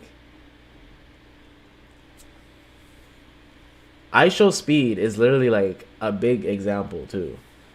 And mind you, they're both on the same apps. iShowSpeed was on YouTube creating clips and stuff, right? Queso was doing that. He put the clips on TikTok. I don't even, bro. You know the crazy part is, Queso, he manually posted clips to TikTok. iShowSpeed was literally just creating content on about 2K. Like, he was just playing 2K and posted clips. Well, not clips, but people were literally taking his VOD and chopping it up into clips and posting it on TikTok. I don't know why. I need to like understand his come up, because why would somebody come to this random person's stream, clip up his channel, and then put it on TikTok? Like, I don't get it. How do you come up off 2K? 2K is such a saturated game. Like, he wasn't even doing anything special. The idea of streaming had been in Case's head for 7 years. Damn. He had seen Nadeshot play video games for a living and knew he wanted to do the same. He had actually bought equipment in 2015, made a few YouTube videos, but then stopped. Why? Queso had the worst internet. Damn. He also worked 2 jobs and lived dreading the next day that he had to go to work. And the culture behind wanting to make a Is YouTube a real job? living as a content creator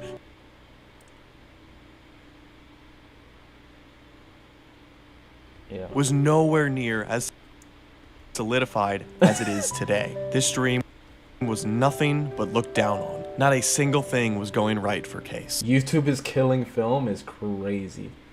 That's crazy. For 7 years, the equipment sat. Case continued to deal with life, family obligations, financial burdens, and bad internet. Even one day at the dollar store, his card declined.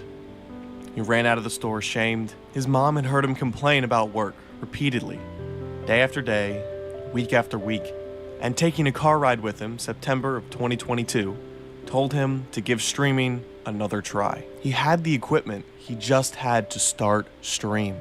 Well, the reason that I gave it another shot again in general was because of my mom. Wait, what? Okay, my bad. What 2K was he playing? He said 2022? Only takes one person to see you, know you, and push you to take. Bro, his mom said to start streaming. My mom was like, nah. My mom has never encouraged me to do anything. Okay, let me retract that. My mom has my mom has always supported my decisions in life, but has never really pushed me to create content. Even though, you know what's funny? Even though she knew I was always that kid to, you know, be good at drawing, like creating content, like playing video games. She definitely knew I was like that person that had like more like of a creative vision, like more of a creative child than someone that's more analytical, that's like, oh, I'm gonna become a doctor, oh, I'm gonna be an engineer. Like, she knew how I was like very creative and artistic, but she's never actually said, hey, you should go all in, you should try it again. Like, she's never done that. Same with my dad. My dad is like super against streaming, creating content. He thinks it's a waste of time. He thinks it's not sustainable. He thinks that I won't be able to support my future or my future generation by doing this. Which I'm going to prove him wrong one day, of course. But, you know. His mom, Queso's mom, said you got to start again. Bro, that's crazy. That's crazy. His own mom and said, you know, you got to pick up that camera again. Like, what? Okay, freaking David Goggins. Like, shit. Take that extra step. If that day Queso had ignored his mom, shrugged it off, rejected her idea, he would still be a nobody. Except the mere success of Queso proves this isn't true. His explosive growth, his humbleness, and kindness remaining consistent despite of his success, and the pain points he endured for years. L ending, bro. He literally rushed the ending for watch time. Years, similar to our own, proves. Whether you have 2 fans or 6.3 million, every so-called nobody has always been a somebody.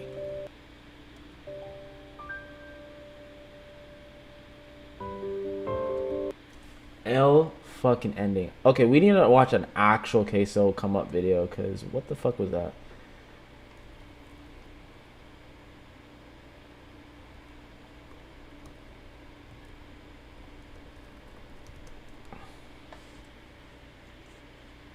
How Queso became the biggest streamer. Thank you. 1 year ago. In 60 seconds? Okay, this is very attractive. 60 seconds? This is not even a short. What the fuck? Bro, the fact Here's that the entire story of Queso in under a 60 seconds. Case was born in a small town in Arkansas and was raised in a Christian household with his 2 brothers. Growing up, Case's major interests were video games and basketball. Case absolutely hates the possibility of working a 9-to-5 job, and you won't believe it, but he was actually about to get in shape and joining the military. Case created his YouTube channel on October 3rd, 2011, but haven't been uploading videos until September 2022, and it was an NBA 2K23 video. His first live stream was on September 11th, 2022, exactly 2 days after uploading his first ever TikTok. Ace was an absolute genius and was perfectly promoting his live streams through the TikTok clips, and those were obviously what the fuck? Going viral. It's been less than 2 months, and on November 9, he already got invited to the Twitch Partner Program. 2 months? Even though people are always making fun of Case on his live streams, he's always been stating that he doesn't mind it at all and even went to encourage it. Right now, Case is the third. What? Wait, when was this? Oh, 7 months ago. Okay. This is... Bro, that's crazy. Active subs? He has 64,000 subs.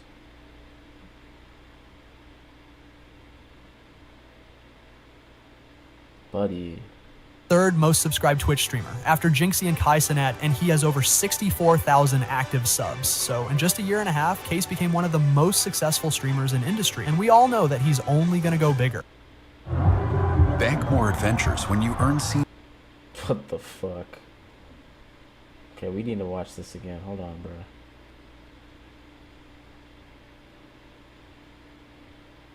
I just watched 3 queso videos in a row.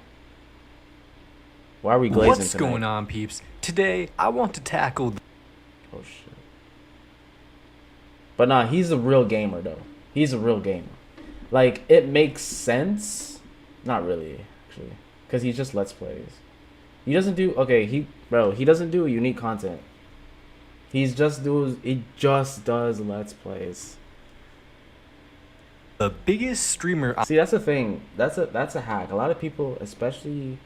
people that make advice content on YouTube, talk about, well, you can't just put Let's Play videos on YouTube. But yet, this guy has clearly done that. Clearly, he has ignored all the rules, broke all the rules, and still came up on top. Why? Because TikTok is pushing his content. He's posting... Okay, the concept that we all need to take from this, though, is that he is being omnipresent in somewhat shape or form. He is still being omnipresent. What is omnipresence? Omnipresence is being at different places at the same time. He's on YouTube. He's on Twitch. He's on TikTok. Maybe Instagram. His shit is getting shared to Instagram currently right now. Somebody is clipping up his streams and putting it on Instagram. But what he started? He started off posting to more than one he started posting out, to more than one platform. YouTube, TikTok. Now, TikTok's going to be banned in a few days, right? So what can we do instead? We can post on YouTube. We can post on Facebook Gaming, live stream. Once we get 100 followers, of course. I know it's kind of stupid, but you have to get 100 followers and be active for at least 6 weeks or something like that, or 60 days.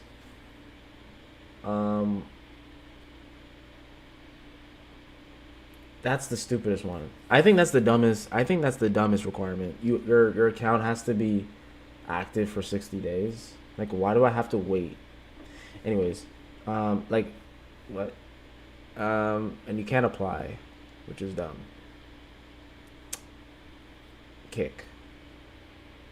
But discoverable platforms. So Facebook, YouTube, TikTok. Even though Facebook is kind of like pay to win, it's still a discoverable platform. Facebook, Instagram, YouTube.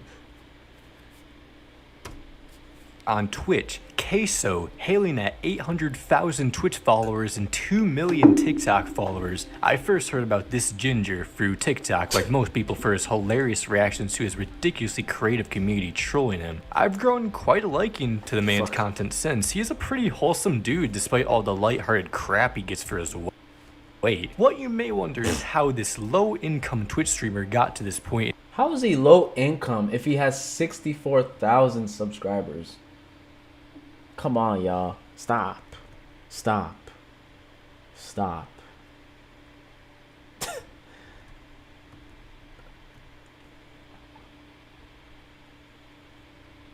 in his career. Why did he start streaming? Is he actually losing weight? All these questions and more will be answered in this video, how Queso became the biggest streamer. Case was born on May 9th, 1998 in a fairly small town within Dallas County, Arkansas, United States, by his parents. He was raised in a Christian household with his brother who actually got married recently. Congratulations. He was the best man. Growing up, Case had two major interests, basketball and video games. We might as well throw food in there. His mother was very supportive in his hobbies, attending every basketball game that Case participated in. By the time he was 14, he was using his free time to play NBA 2K, a basketball-centered game, and Call of Duty. It's clear that since his youth, Case has had a passion for these activities. He watched a lot of Dodger Films content, but it wasn't until 2022 where he got the courage to start a content creation career. He knew he had to deal with his town's terrible internet to upload anything, but he had a dream and wanted to put it to reality. Because for the past few years, he had been working as a maintenance man with his dad, where they would mow grass. He didn't enjoy this job as most working class people do. He hated the possibility of working a 9-to-5 job forever. He even thought about getting in shape and joining the military. A week before he started streaming, his card was embarrassingly...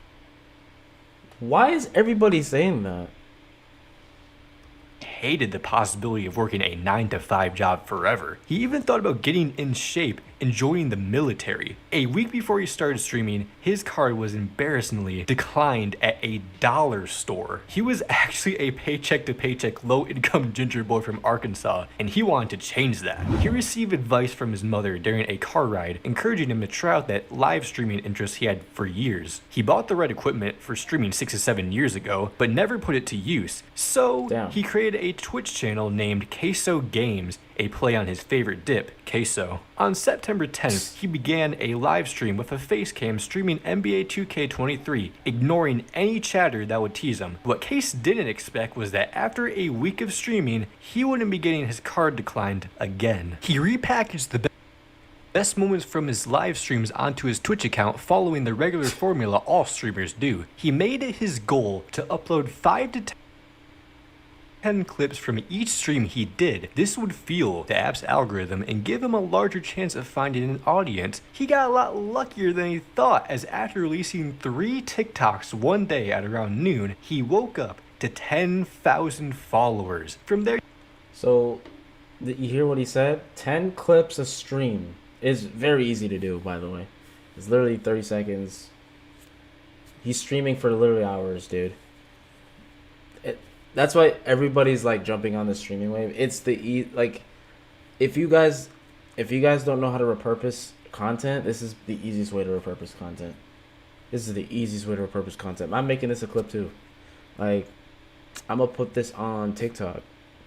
But if you guys don't know how to repurpose content, literally do what Queso does. He set out his mission to clip 10 clips from his streams and upload it to TikTok. I mean, I know TikTok's getting banned, but use up as much volume as possible while we still have TikTok available. That is what I'm doing. I literally have 8 clips. When I wake up tomorrow morning, I have 8 clips to schedule out tomorrow. I'm not gonna post them all in one day, but I'm spreading them out throughout this month. And I have way more clips to upload after that. So, from my live streams, okay? So, there's pre-recorded stuff and then clips that are strictly from my live streams. And then I'm taking my live streams and I'm going to monetize off my live streams. And what I mean by that, I'm just going to be... doing these lives like this is going to help me get myself into the YouTube partner program a lot quicker and get up my hours, my watch time hours, and of course subscribers will come once the views come. So he just kept going, streaming every day he could at around 9 p.m. for about 5 to 7 hours. The only thing that was holding him back was his current job and network issues. His new fans were begging for him to stream, but he couldn't due to low bandwidth. His solution was acquiring a hotspot to run his live stream on. You know what's crazy? He's still I didn't even think his internet was that bad when I went to his stream. He said he got a hotspot. Bro, the struggle's real. His only threat would be a storm running rampage through his small town. You know how Arkansas is. Through his consistency, he built a community rather quickly. Crazy. By the end of September, he was averaging 1,000 live viewers. He surpassed 100,000 followers on TikTok. His YouTube spiked to 10K on October 3rd, and his Twitch earned 30K followers on the 5th. The internet was loving his hilarious reactions that mostly involve some sort of frustration he's having mid-match. He's a natural entertainer with pretty much no filter and knows what moments will get him clipped. Due to his frequent use of "cuh," he established his fanbase as the community. The Discord server that came from this would help boost Case's brand. They will watch anything he plays and are able to vote in polls to The fuck? I'm dead. influence what he plays next. He also reviews his community's creations, including memes and edits that tend to be out of pocket. By tend to be, I mean like practically all the time. He got invited to the Twitch Partner Program on November 9th, 2022. Once he surpassed 5,000 paid subs, he started in on Twitch, he felt more comfortable financially. He ended up quitting his normal job to pursue streaming. Wait, when did he quit? He quit at 5,000 concurrent what? November 9th, 2022. Once he surpassed 5,000 paid subs on Twitch. Guys, you know what that is, right? 5,000 times $2.50. What's the math there?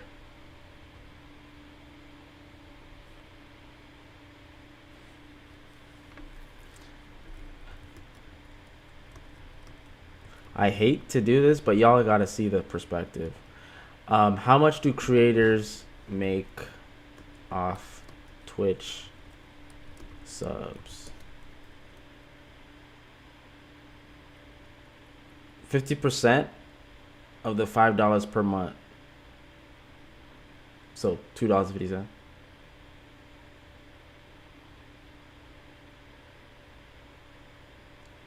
A monthly contribution? What do you mean?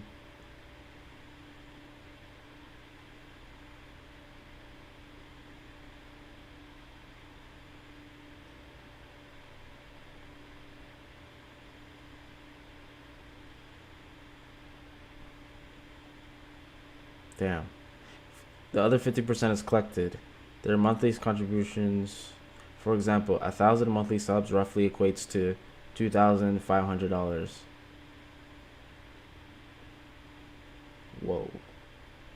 Wait, let's do the math. 1,000. Oh, no, you just did the math. Because it's $2.50 times 1,000. That's 2,000. So yeah, you made $5. Bruh. $2.50 x 5,000. Of course, I would quit my job too. What the fuck? Okay, $2.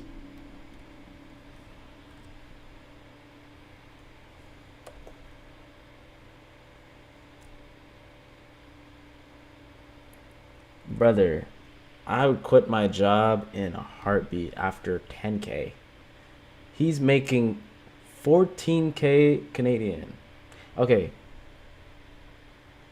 3,000? After 3,000 subs, I'm quitting my job. Yeah.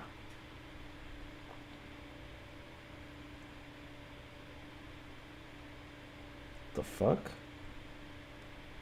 He felt more comfortable financially. He ended up quitting his normal job to pursue streaming full-time. Given that this was unusual in his tiny community, telling his former boss why he was leaving was difficult. He asked his dad for clarification on his circumstances. Believe it or not, there aren't a whole lot of people that Case has told about his Twitch career in his hometown. They don't even know that Twitch streaming can be a career. Anyone that has found out, he has warned them not to leak the name of their town, as he fears that if his small area gets revealed, he will have to move. It wasn't going to stop him from growing any further, as he was now able to live in his own house where he could stream as long as he wanted at any time he wanted. Towards February, he felt the need to branch off to other types of games. The NBA 2K hype was dying down and he needed to expand. He was introduced to Hogwarts Legacy, a narrative game inspired and surrounded by the Harry Potter series. Case was inspired to begin broadcasting games other than NBA 2K when his Hogwarts Legacy TikToks went viral. One reached 8 million views. This assisted him in reaching 500,000 TikTok followers on February 21st, 2023. This gave Case much more confidence, as he felt like him streaming one game exclusively for so long would result in a lower viewer count if he tried something different. He took a risk and it paid off. Now he was reaching even more people than ever before. He realized that his viewers weren't there for the game he was playing, but the streamer himself. His personality was the star of the show. It didn't matter if he was good at the game, he just needed to make the experience enjoyable. Another experiment he tried was simulcasting. If you didn't know, you can simulcast or stream on multiple platforms at the same time, such as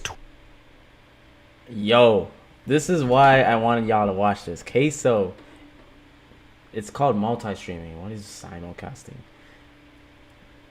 Twitch and TikTok. This only increases reach and total viewership. Those TikTok viewers would eventually migrate to Twitch. The only risk was him streaming more mature games like The Walking Dead and Contraband Police that won't fly on TikTok at all. He even got banned for a bit for this reason. Other games he began to try were Roblox, Baldi Basics, Five Nights at Freddy's, Granny, Fall Guys, Amnesia, and Only Up. Then there's Uno. But believe it or not, the gameplay isn't the main attraction. It's when he's loading into the game on his PlayStation. The reason is because his fans are able to message him during this period, and what they say are displayed on the stream. This has led to thousands of ridiculous messages being seen by the man himself, forcing him to turn off direct messages for the rest of the session. There are some wholesome positive shouts, and then it is drowned out by out-of-pocket requests like this. Dude, you're disgusting! No. See now, we're done, you know? As quick as it started, it's over. Dude, get it off my screen! Please! No! The best online business to start this year is not Amazon FBA, dropshipping, or affiliate marketing like most people think. It sounds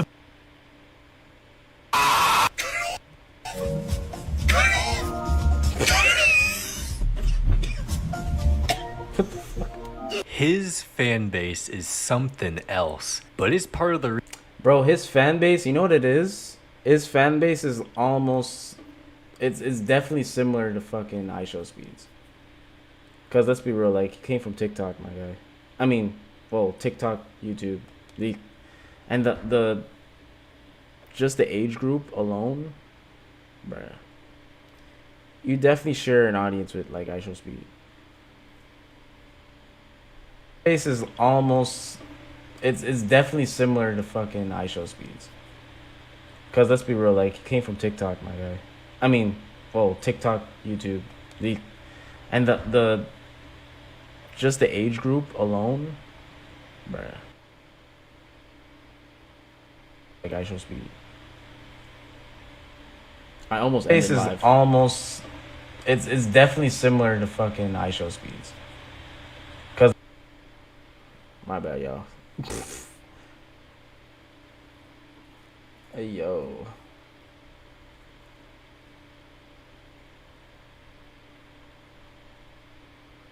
No.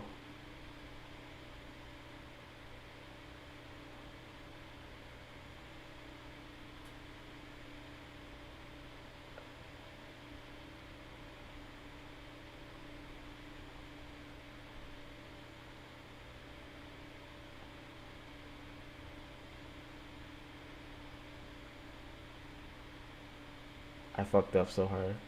Oh, it says end stream. It's all good.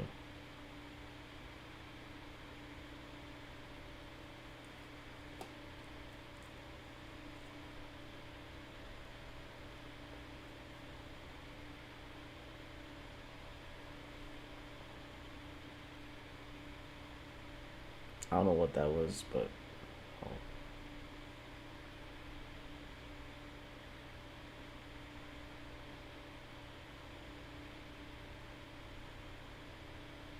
Damn, it's 3 a.m., bruh. It's 3 a.m., bruh. reason he's become so successful, as interactions like this boosted him to 1 million followers on TikTok during June 16th, 2023. He often comically threatens his audience with statements like, "You're banned," or "I'm shutting the stream off." When you're going live to over 6,000 people a night, I doubt you'll catch them all. He doesn't mind this, as all he wants to do is make people laugh. We might as well talk about his community a bit more. Case wanted to learn more about these little gremlins by rating their gaming setups and fridges, of course. He also gets sent cringe TikToks for him to laugh at. Thank you very much. Then he'll move towards the memes and edits, which Case himself is regularly the butt of the joke. Burgers or chicken sandwiches? Wait, that's actually tough. Chicken sandwiches are better than burgers. Wait a minute. Don't tell me this low-income Twitch streamer from Goobertown, Arkansas, Case Case is able to ignore all these harsh remarks, especially because he has such a strong support base. He knows that they're just trolling and not to take anything to heart. He might react that way in the outside, but inside he finds it humorous. The man is great at just taking the joke, which is most commonly a fat joke or a joke about him being poor based on his basic setup. They have taken it as far as creating fake news stories with overarching lore attached to each production. Breaking news. Paycheck to paycheck, scraping for dimes, Twitch streamer Queso has... Dude, it gets worse every single time! They just add to it every single time! Like it can't just be paycheck to... Now it's scraping for dimes! Buddy, what? It'll start with a breaking news intro before the broadcaster describes Queso as a low-income, paycheck-to-paycheck, scraping for dimes, 400-pound, 4-foot Twitch streamer. He then describes a bizarre scenario within Little Rock or Goobertown, Arkansas that Case is in today. This could be him being on the run from the cops after robbing and eating the entire menu of his local Waffle House before flipping his own car due to his weight. They say that his running causes earthquakes, which has forced the US military to get involved just to stop this madness. It has gotten so bad to the point where they had to build a wall around Little Rock to block Case from getting in. President Joe Biden also had to step in. He has also been rumored to have connections with the Amish community within Little Rock and has had a long-standing beef with John Pork after he killed his close friend. This isn't the only way they've been able to violate the poor ginger. His chat has complained that they can't watch his streams because he makes their monitor lean from his sheer presence. He also tried to jump, and a viewer told him his house fell over. The roasts only continue, which he sometimes sets himself up for. He imagined what it's like to be the biggest thing on Earth. Well... You don't have to imagine it, sadly. Yeah, you're banned. Finally, he decides to look at his chat, which is filled with them telling him he looks like a certain person or object, which is pretty big. You're bigger than the Death Star? What is the Death Star? That thing's pretty big, bro. I'm not gonna lie. You're shaped like a wiener. Rising rat. I am not shaped like a Ferris wheel! What do you mean bro's built like a 1x1 Lego piece? What even is a 1x1 Lego piece? Yep, you're banned. I just hope these jokes don't end up getting to Case and he starts feeling miserable about himself. I'm sure his community generally doesn't want him to feel that way. There's a certain group of people who are always on his side and will back him up no matter what. When things get too far out of hand, his fans will make the same joke that Case did about banning everyone, but they'll mean it. When someone goes too far, they don't like it and want him out. Yup, there are limits in the community. It doesn't matter at the end of the day because Queso is still unbelievably successful. He's got 800,000 Twitch followers, 300,000 YouTube subscribers, and 2 million Twitch followers. He's not a low-income Twitch streamer, and who knows, maybe he will have a massive cut in 5 years. He seems like a chill dude that definitely knows what he is doing. It's also incredible that his own mother is tapped in with his fan base, doing announcements you see now the stream's working? So I've literally jumped on my own stream now. The same mother that encouraged him to do streaming that one September day. Look where he is now. Thank you for watching this video. I wanted to highlight the man's streaming career from mowing grass to mowing down pancakes at Waffle House. Jokes aside, if y'all can get Case to see this somehow, that'd be so cool. Thank you for watching this video. I wanted to highlight the man's streaming career from mowing grass to mowing down pancakes at Waffle House. Jokes aside, if y'all can get Case to see this somehow, that'd be so cool. Thank you for watching this video. I wanted to highlight the man's streaming career from mowing grass to mowing down pancakes at Waffle House. Jokes aside, if y'all can get Case to see this somehow, that'd be so cool. Thank you for watching this video. I wanted to highlight the man's streaming career from mowing grass to mowing down pancakes at Waffle House. Jokes aside, if y'all can get Case to see this somehow, that'd be so cool.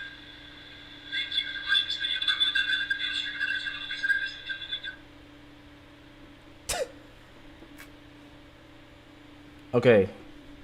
Now this works. Fuck yeah. Okay, we're just reacting. Whatever that comes up. Oh, wait a minute. Wait. How did Jinxie come up?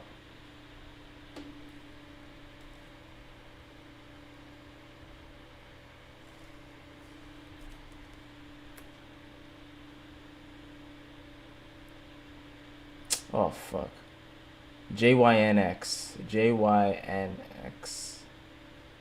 Z.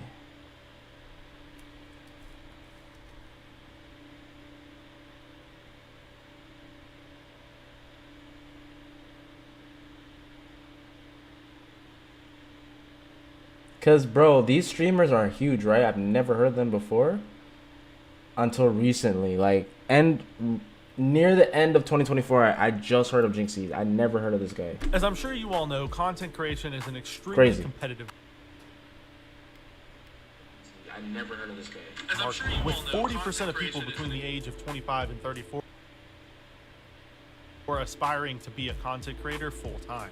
In a market as oversaturated and difficult as content creation is, seeing any sort of minor success is no small feat, let alone making it to stardom. But the content creator we're talking about today somehow managed to break through the barriers and achieve the top spot on Twitch for subscribers. And he did it while playing Rainbow Six Siege, a non-mainstream title.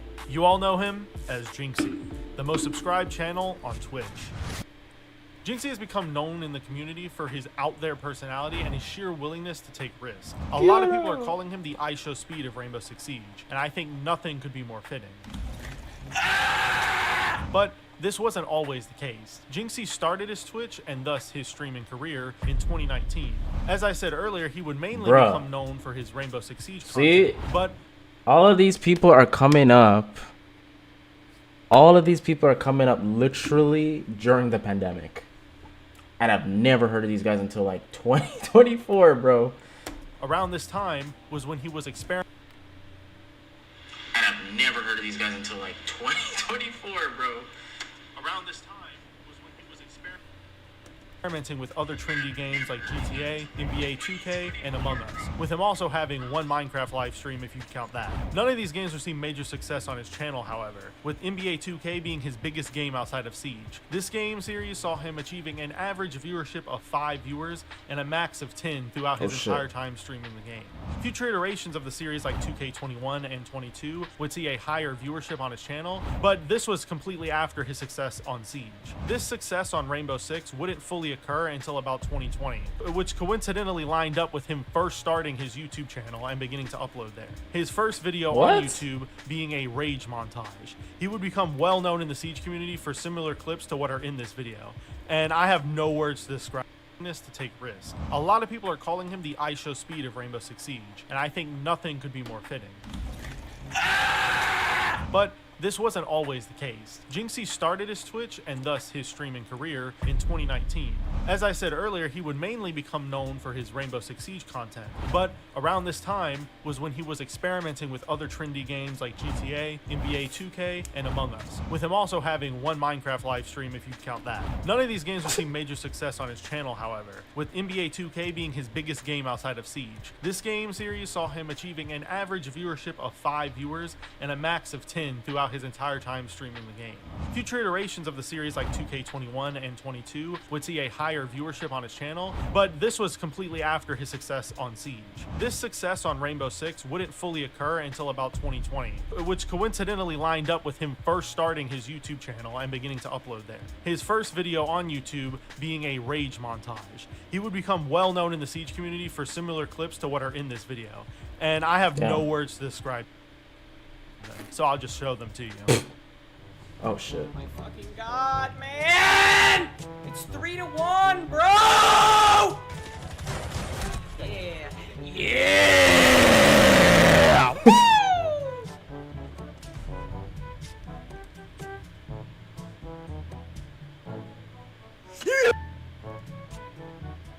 Yeah, I'm sure you see the resemblance to Speed now. Clips like these would be one of the catalysts for his streams going so viral. And Jynxzi started noticing that by sharing clips of his streams, he could attract more people to his main platform, Twitch. But he knew he could take it further than just a long-form video on YouTube. He decided to make a TikTok account where he began taking funny or popular clips from his streams and uploading them on TikTok as well as YouTube Shorts. His great personality YouTube Short. Oh shit. Along with the outlandish nature of his reactions resulted in his clips being pushed to millions of people who wouldn't have heard of him otherwise. And these clips weren't an act or an exaggeration. He really was that high octane throughout his streams. To give you an idea of how fast this virality spiraled for him, Jynxzi made his first post to Twitter on April 15th, 2021. And this post was him showing his viewer count to Ubisoft. To what? Ubisoft? Oh, hello. His concurrent viewer count shown in the picture was 4,000 viewers, which isn't a small amount by live streaming standards at all. But just 3 months later, he would make a post celebrating him hitting 7,000 concurrent viewers. This was monumental for a Rainbow Six Siege YouTuber, especially for it to happen this quickly. But what made this achievement even more impressive was the fact that he's a console player. For a long time, and even still to this day, the console experience for Rainbow Six Siege is considered to be wildly inferior to its PC counterpart due to the lack of accuracy in a controller, lower frame rate, and a widespread mouse and keyboard problem. Some of these issues have been fixed, but it doesn't change the fact that most content creators are on PC. And it was considered to be the only platform you could play on if you wanted to succeed as a content creator. The only big creators that I can think of that are console players are Jynxzi, NFX, and Showerhead. And that's coming from someone who used to be a console player. But Jynxzi, being one of the few people on console, played in his favor. Since there was so little competition in the console Rainbow Six Siege community, he was one of the only streamers / content creators that console players could relate to. Whether it be him doing events with viewers via the Xbox Party system, or him taking advantage of the voice message feature on Xbox Live to rage message people. Why the fuck? Yo, I have said this for an hour! If you're gonna do something, say it! Jynxzi was able to interact with the community and the very people that watched him. Specifically, his Viewer 1v1 series would become a notable series across his YouTube and Twitch, with it all being recorded live for everyone to see. You could either make a name for yourself or get embarrassed in front of thousands of viewers. This inherent pressure on his competition and their shit talking throughout the matches makes for an entertaining and fun watch through and through. But little did Jynxzi know that one of these infamous 1v1s would help propel him to the top of Twitch. With him Hold on. So he was doing wages? Am I tripping? Or getting embarrassed in front of recorded live for everyone to see. Notable series across his YouTube and Twitch. His Viewer 1v1 series interact with the community and the very people that watched him. Specifically, his Viewer 1v1 series would become a notable series across his YouTube and Twitch, with it all being recorded live for everyone to see. You could either make a name for yourself or get embarrassed in front of thousands of viewers. This inherent pressure on his competition and their shit talking throughout the matches makes for an entertaining and fun watch through and through. But little did Jynxzi know that one of these infamous 1v1s would help propel him to the top of Twitch, with him having 60,000 concurrent viewers during the peak of the event, making it his highest concurrent viewership in history. These viewership numbers topped even some of You know what's crazy? He still does this though. He still does this, and he runs tournaments with his community, which is crazy. Just pro league matches. But the twist here was this 1v1 wasn't with a simple viewer. It was against one of the most mechanically gifted players to ever touch a keyboard and mouse, that being Bolo. Wait. So he was versing a PC player with a gaming controller? Like he was on console versus a PC? The amount of hype around this event was extraordinary, and this 1v1 wasn't going to be easy for Jynxzi. But win or lose, it was still a success considering the sheer number of people tuning in to watch the both of them. Well, unfortunately for Jynxzi's ego, he lost to Bolo in a very close match on Oregon, his favorite map. Damn. That operator is so cringe! But he still put up an amazing fight considering he is a console player and Bolo is a godlike keyboard and mouse player. This 1v1 helped to solidify him as one of the best players on the sticks, especially in Siege. This 1v1 definitely marked a huge turning point in Jynxzi's career because he was now in front of 1.5 million people who might have never heard of him. Not to mention the amount of people sharing the event across social media and posting their takes. Following this major event, his average and max viewer count nearly doubled, and he had become pretty much a household name if you were a Siege player at all. However, soon after this 1v1, he would manage to not only make a massive name for himself in the Siege community, but he would also have his name plastered across headlines and social media. On April 18th, 2023, Jynxzi managed to do the unthinkable. He managed to become the world's #1 most subscribed to streamer on Twitch. This news broke after the controversial ban of the previous #1 streamer, Kai Cenat. Ban? And this is where people began to question Jynxzi. Oh, yeah, a lot of people have tried to make the argument that Jynxzi wouldn't have surpassed Kai if it wasn't for his ban. And honestly, we will never know the truth behind that statement. But what I can say is that Jynxzi 100% deserves it, and he seemed to be pretty hyped about it. Oh shit! I'm #1! Now, pretending everything is sunshine and rainbows for Jynxzi now that he is the biggest streamer on Twitch would be a little bit of stretching the truth. Recently, he has become a more controversial figure, specifically in the Rainbow Six Siege community. This is due to people believing that he promotes toxicity with his over-the-top raging and treatment of enemies in game. This hate is in part due to him undoubtedly having a younger audience, and this potential influence could lead to a ton of young Siege players trying to replicate what they see. And while I can see where these people are coming from, I think you aren't putting the whole situation fully into context. Jynxzi has done so much for the community when it comes to hosting tournaments, playing with viewers, and doing his famous 1v1 series. Also, the majority of the things people criticize him for are done for the sake of content, nothing more. Now, his actions can make his content more difficult to market to a more mature audience, but clearly that isn't an issue for him. And despite the Siege community's mixed perception of him, he is still killing it in the streaming space, doing better than any other Siege creator in history. This leaves me with a few questions. Will Jynxzi be able to keep this up? Will he continue to see massive success? Or will he fall off like many other streamers before him? Me personally, I think he'll do just fine. With his amazing personality, he could switch to any genre of content creation, and he would likely succeed. Even though he's a Rainbow Six Siege streamer at heart, he could easily become anything he wanted to be if he just put in the time. But to truly find out what will happen to Jynxzi, we'll just have to wait and see. I love Jynxzi's content, and I wish him the best. I'm sure he has a great future ahead of him, and for the sake of the Siege content creation scene, I hope I'm right. He is single-handedly carrying it right now. Wow. Hopefully you guys enjoyed today's video. If you did, I make Siege content just like this twice a week, so go subscribe to the channel and follow me on Twitter if you don't want to miss the next upload. If you want to L promo. Okay, so who okay.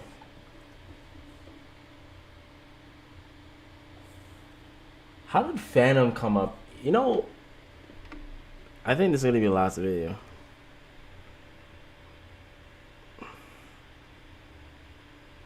Cause yeah, Phantom, did he start? No, he didn't start.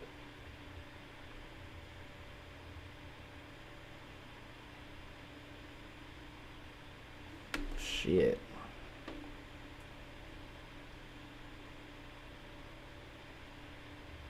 Four years ago, eh? Shit. Everyone's journey on YouTube is different. Some blow up after a series of videos, and some had to grind to be where they are today. For Phantom, his journey is something to look back on and admire the time that he put in. It's Fargo, and in today's video, we're going to look into the rise of Phantom, aka L Phantom, Just Phantom, and Phantom with the cannon.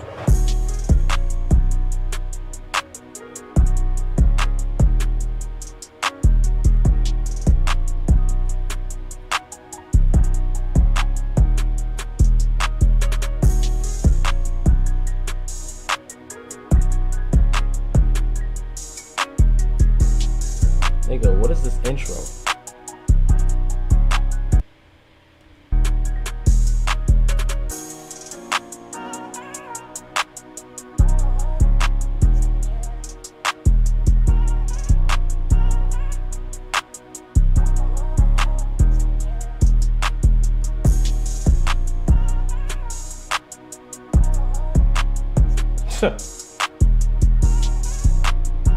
Before YouTube, Phantom had an eventful childhood to say the least. Born in Bronx, New York, Phantom is of Dominican descent.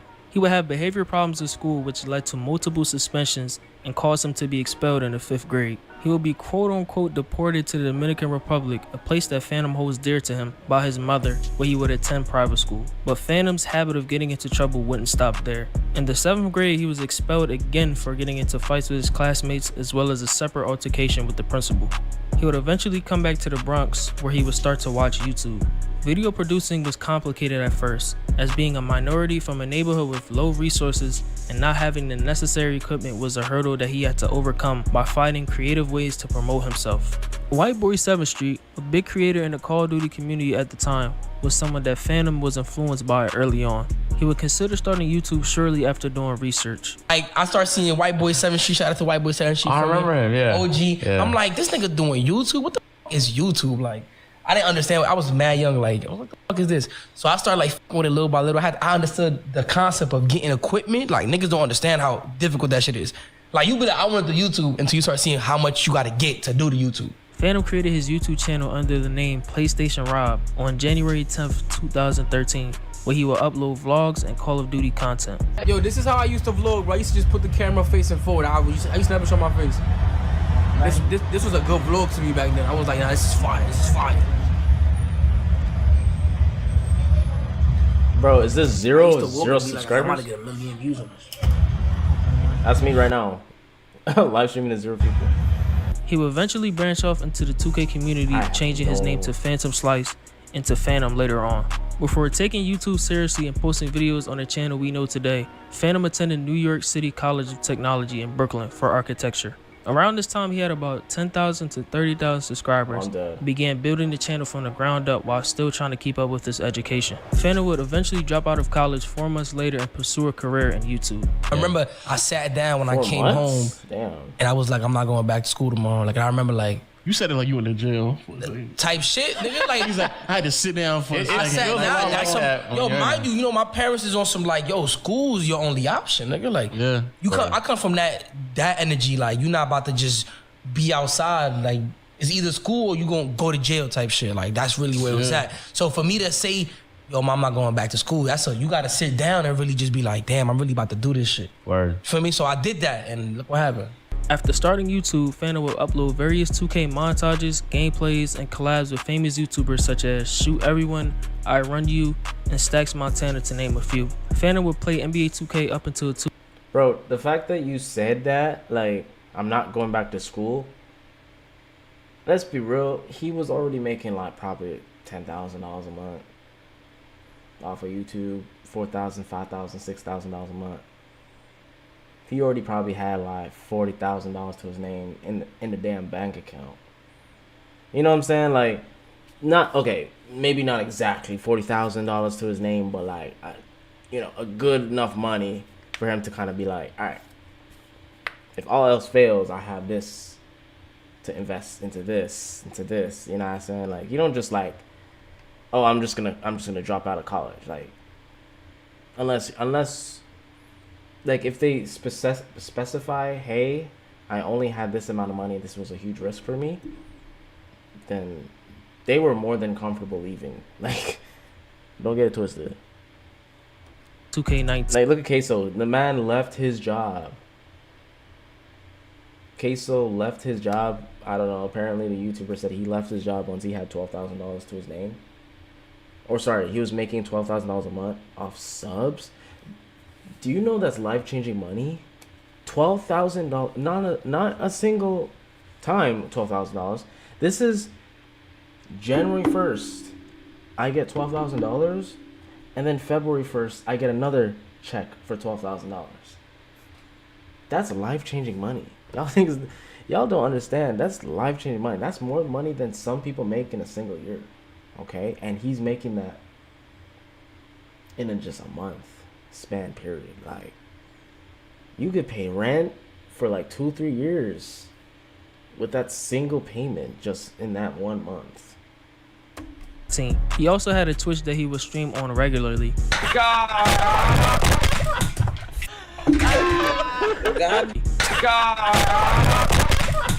Also had a Twitch that he would stream on regularly. Goddamn, brother. Yes, sir. What do you do? Just throw his chair. Damn. God, yo, he actually has issues, bro. I ain't even mad. Oh. I'm getting off stream. Here's a list of Phantom subscriber milestones on his first channel. After branching off... Wait, let me see. Here's a list. Subscribe to my channel or I'm putting you up for adoption, B. What the fuck? 10 subscribers. Wait. He grew fast. This is 20. Damn. Wait.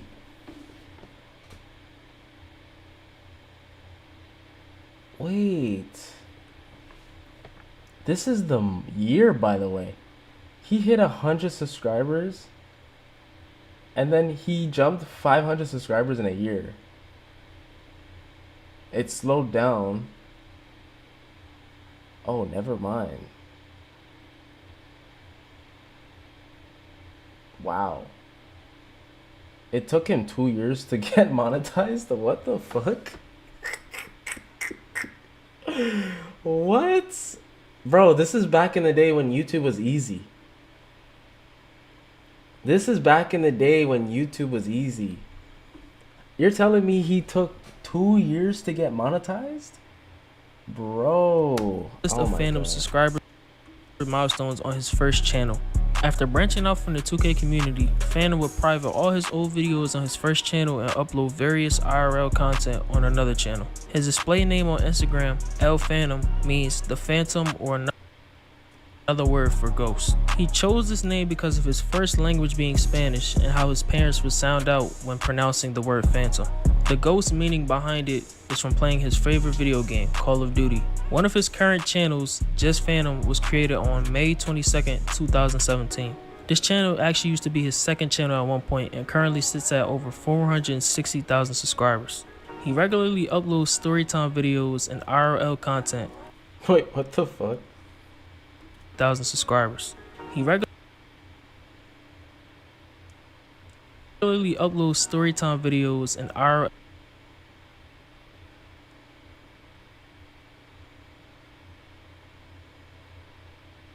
content, showing his viewers different aspects and interesting events that occur in his everyday life. Damn, what is that? Papiano.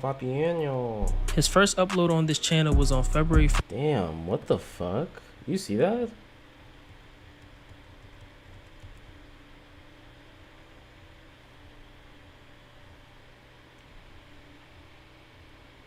That boy left.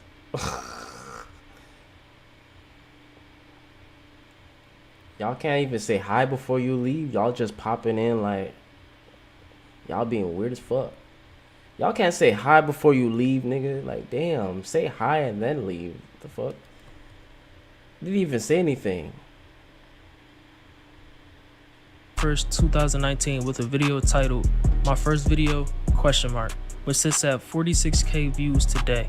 You know the fucking vibe. Alright, I'm not gonna curse on this channel. Check this out. Name's Phantom. Everybody call me Phantom. It's gonna be the first official video on this channel. This used to be a reaction channel. All the videos are private by the time you see this video. I might sound a little different, but let's talk for a little bit. Let's talk. If you seen this video, make sure you drop a like. Alright, smash that like button. Y'all sub up, all that good stuff. This is gonna be the IRL channel. But Phantom, what does that mean? Listen, basically, this is gonna be the channel where I do story times, where I do you know, my life, you know what I'm saying, where I do you know, anything that has to do vlogging, you know, skits. So he knew about YouTube algorithm before everyone else? Because why is he making up 3 channels? He literally grew 3 channels. This is gonna be that channel. This is gonna be that channel. I've always wanted to become a person that does that. You feel me? That just does funny, but like on a channel that's only for that. You feel me? Just my face is me. You feel me? It's all about me. You feel me? Phantom will continue to drop bangers with his most popular video on his channel, New York Problems Hood Edition. In this video, he explains various problems faced when living in New York. This video currently sits at over 1 million views today. Standing in one spot for too long, etc. If you over here, bro, you been here for like 15 minutes. I mean, I ain't gonna like even 5 or 10. And in some places, for real, like if the block is OD hot, yo, even 1 minute, like literally 60 seconds. If you there for 60, like just standing there, somebody gonna come through. Somebody gonna ask you something. Especially if you're not from there. If you from there, then you good. But if you're not from there, everybody know like if you live on a block or not. Like if I seen your face 1,000 times or whatever, you from here. But if you're not from here, somebody just gonna ask you like, yo, like especially if there's funny movements on that block or something going on there where they don't want extra heads there, they gonna ask you, bro, because you might be messing up somebody's bag, you don't even know it. Trying to act too hard, I think this is more of a general thing. If you try to act too hard everywhere you go, eventually, listen, somebody harder, bigger, stronger than you is gonna lay you out. It's just gonna happen. There's always somebody stronger. Even if it's the strongest man in the world, there's another one coming. Don't worry about it. If I'm you, just listen, just chase a bag. For me, Phantom get paid, Phantom would drop a series of New York problems videos as well as other problems videos ranging from barbershop to problems faced on Christmas. Phantom would continue to motivate and drop bangers, uploading various types of videos like mukbangs, pranks, and a lot of storytime videos. I feel like something pinching me. Then I feel it again after like, 5-10 more minutes. I'm like, yo, what's going on? Now she's looking at me kind of crazy now, like, you know what I'm saying? Then I felt one in my lower back. I'm like, nah, this is what's going on. Like, so I get up, and as I'm getting up, I look at the chair, but I wasn't looking for that. I just see 3 little bedbugs running into the crevices of the chair. 12 seconds later. He will reach 100,000. The fuck? 1,000 subscribers on July 12, 2019, and upload a video where he gave back to the homeless. Yes, sir. Oh, yeah, see where I'm at? Y'all see where I'm at? Yes, sir. That's crazy, bro. Big 100K. You know the big vibes, big AMP, but we not stopping right here. We going for 200. Not the cookie inside. What's up? We gotta put the cookies on. The inside of it? He's wild. The Krabby Patty secret formula, too? Yes, sir. Made it with love. Name it Phantom. Name it Phantom. Hey. Name it Phantom. I gotta get yeah. A few minutes later. Yeah. See, I'm sending shots, them bullets coming for this top. I keep them out, keep it in my pants, run up in Billings. Oh man, goddamn, that nigga on the ground. No, I ain't trying to play around. No, you know You feeding the hood. out of town. No, I ain't playing no games. If I get bored, swear I ain't saying no names. No. He will reach 300,000 subscribers a few months after on May 24, 2020, and upload a video dedicated to his subscribers.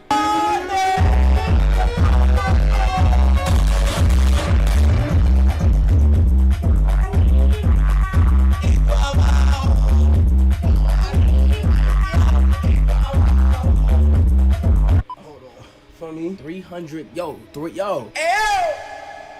Let's hop in a Zoom call. And we might do Omegle too. Y'all smoke? Yeah. Like, what y'all smoke? Oh, y'all smoke crack? Yeah. Bow, nigga. Good, you too? Yeah, tell me what's up. What's cracking? Best stretch is back, baby. The best stretch is back. What up, buddy? How you living, bro? How you doing, bro? I'm chilling, bro. Oh, we're from Massachusetts, baby. Yo, you still you crippin'? I'm crippin', baby. Nah, my son lit. I know many of you had this question burning in your minds. How did Phantom join AMP? So Agent reached out to Phantom and Bro, look how fat Agent was, man. Holy shit, nigga. Davis to propose the idea of them living together as he was looking to move to the US. Phantom was actually the one who came up with the name AMP, which stands for Any Means Possible. Wait, who did? To the US. Phantom was actually the one who came up with the name of them living together as he was looking to move to the US. Phantom was actually the one who came up with the name AMP, which stands for Any Means Possible. US. To Phantom and burning in your minds. How did Phantom join AMP? So Agent reached out to Phantom and Davis to propose. Phantom and Davis. Where was Davis? Propose the idea of them living together as he was looking to move to the US. So how did they meet up? How did they... Phantom was actually the one who came up with the name AMP, which How did he know? How did they become friends? Stands for Any Means Possible, a saying that Phantom lives by and often mentions it to describe his overall grind on YouTube. and life in general. With the pitch that Agent gave to Phantom, he was sold on this vision. For big AMP, you know what I'm saying? Any means possible. That's what AMP stands for. You gotta grind by any means possible. You gotta hustle any means possible. You feel me? If you want to win, you gotta put the pain in. That's a fact. All day I'm hearing people saying, y'all want to win. I want to be successful. I want to do this. I want to do that. But then nobody want to put the work in. Nobody want to put the work in. I bet you know somebody like that. They just be talking all day. Damn, they want to do this. They want to do that. They want to do that. But they don't put no work in. Feel me? You trying to win by any means possible. Feel me? Any means necessary is the same. Like, feel me? You trying to, feel me? Boom! Put the work in. I'll tell you one thing. I got a big vision, but Asian's vision is larger. Like, it's like, I can see 50 years ahead. Like, I can see like 30 to 50, but he sees farther than that. He sees like 70, 80. So what I still have a really, like, my vision is crazy, bro. Like, I'm telling you, it's super crazy. But in conjunction, like, together with his, bro, it's just boom, like, he just saw farther. He would tell me things that I didn't see myself. I'd be like, oh. And I was like, and I'll tell him shit that support his theories and shit. He'd be like, oh, I'm glad that you could think like that too. So me and him could see real far, but I'm not gonna cap and tell you that I see far. Like, Asian could see a little farther, you know what I'm saying? In certain aspects, he definitely sees, in terms of business and shit, like, he see a little farther than me. I'd be like, God damn, nigga, like, my son got it, you feel me? Phantom has had a long journey to becoming who he is today on YouTube. He has been an inspiration for anyone who wants to start YouTube and an overall great person. I wish Phantom nothing but the best as he continues to prove his doubters wrong. Now, if you made it this far into the video, make sure you comment down your favorite Phantom moment and or video.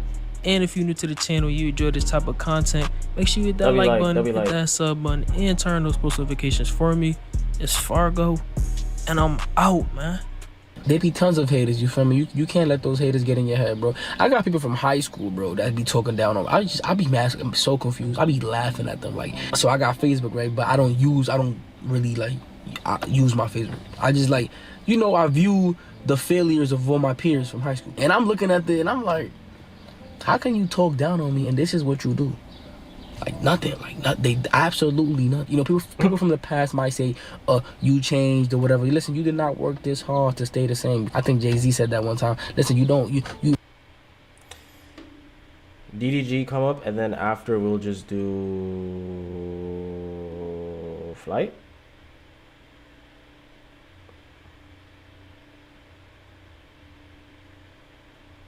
Oh shit.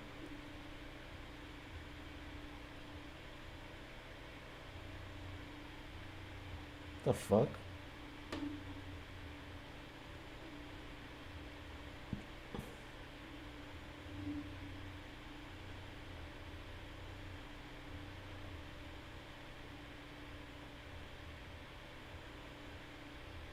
Bruh.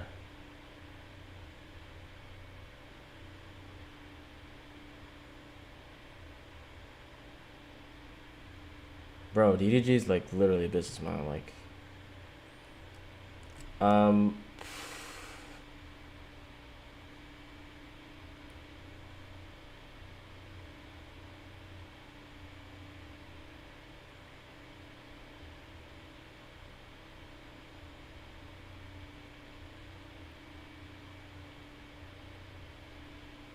bro, when was this? I might make content on that. What the fuck? 2 days ago? Jesus Christ.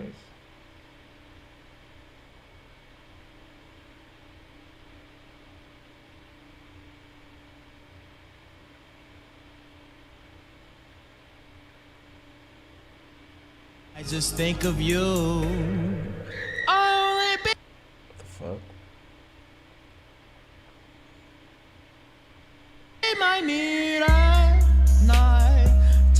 Yup, that's DDG.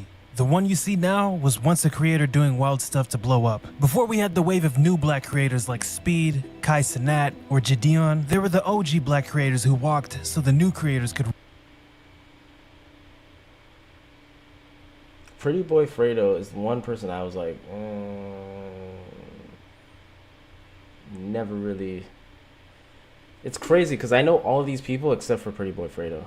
Cash Nasty I just recently found.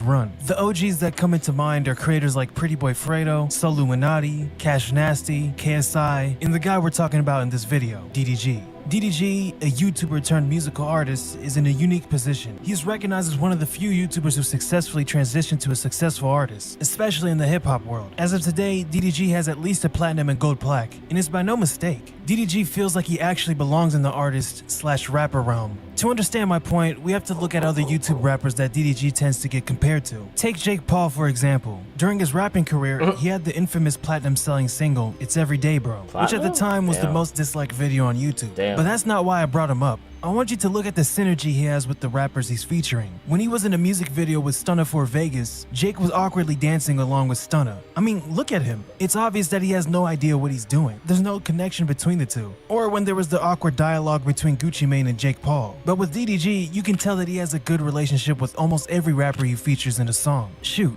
DDG even mentioned on the Elon Musk song that Gunna and him went on a double date with Chloe and Halle Bailey. No, he's glazing. He's glazing. Bruh, he's just from the hood, man. That's just say that he's from the hood, man. He understands the struggle and shit. He's from the hood, man. Come on, y'all. Or the longtime friendship between Blueface and DDG, which led up to the remix of Moonwalkin' in Calabasas, which went double platinum. But none of this would have been possible for DDG without YouTube, of course. Since vlogs are superior for getting an audience and connecting with them, DDG smartly used vlogging to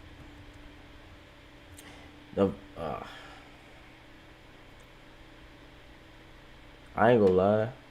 Hold on, bro. Develop a relationship with the viewers and use that as a catapult to move his fans to other lanes he's doing. Anybody can pick up a camera or a phone and record their daily lifestyle and post it onto YouTube. Chances are you tried and failed miserably. DDG vlogged his daily life from Pontiac, Michigan to college to LA, along with changing his friends and family's lives. But that also came with problems for him. Oftentimes, people base their perception of DDG off of his videos, but in reality, he has always been a quiet, introverted guy. He just didn't go down the cliche rapper path. He changed his character to fit the YouTube vibe, and it worked for him as it drastically changed his life. But the problem with that is that some people can't stray away from that because of who he was on the internet a couple of years ago. And it makes sense to some extent. How can someone go from this to now acting quote-unquote hard for music recognition? But the thing is, does he even need it at this point? He's arguably more successful than most rappers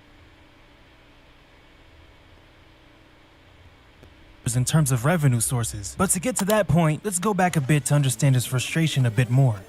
His story starts in his hometown, Pontiac, Michigan, which is about 30 miles away from Detroit. DDG was... How far? Story starts in his hometown, Pontiac, Michigan, which is about 30 miles away from Detroit. DDG was simply known as Daryl Granberry. W song choice. Y'all don't know that? To the people that Joey Badass. I used to around him. He was raised alongside four siblings in Pontiac. The four being TT, Taiwana, Deja. Wait, who? What was this?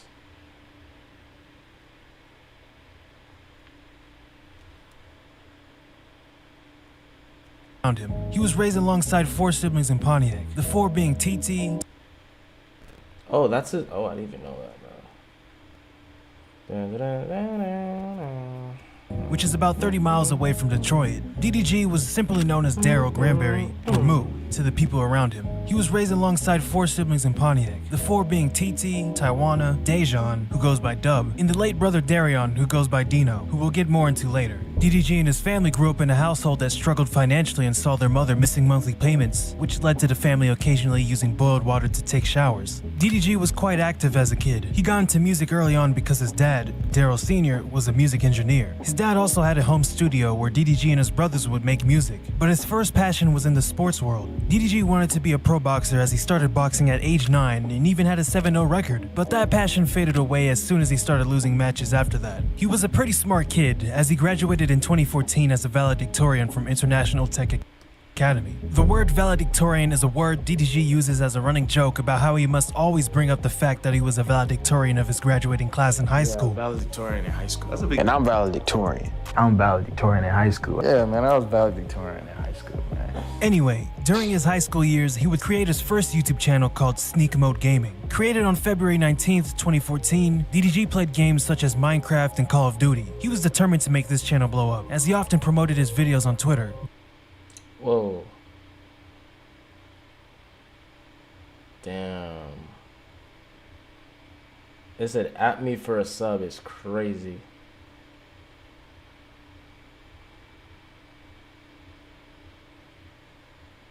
His name was at me for a sub, y'all.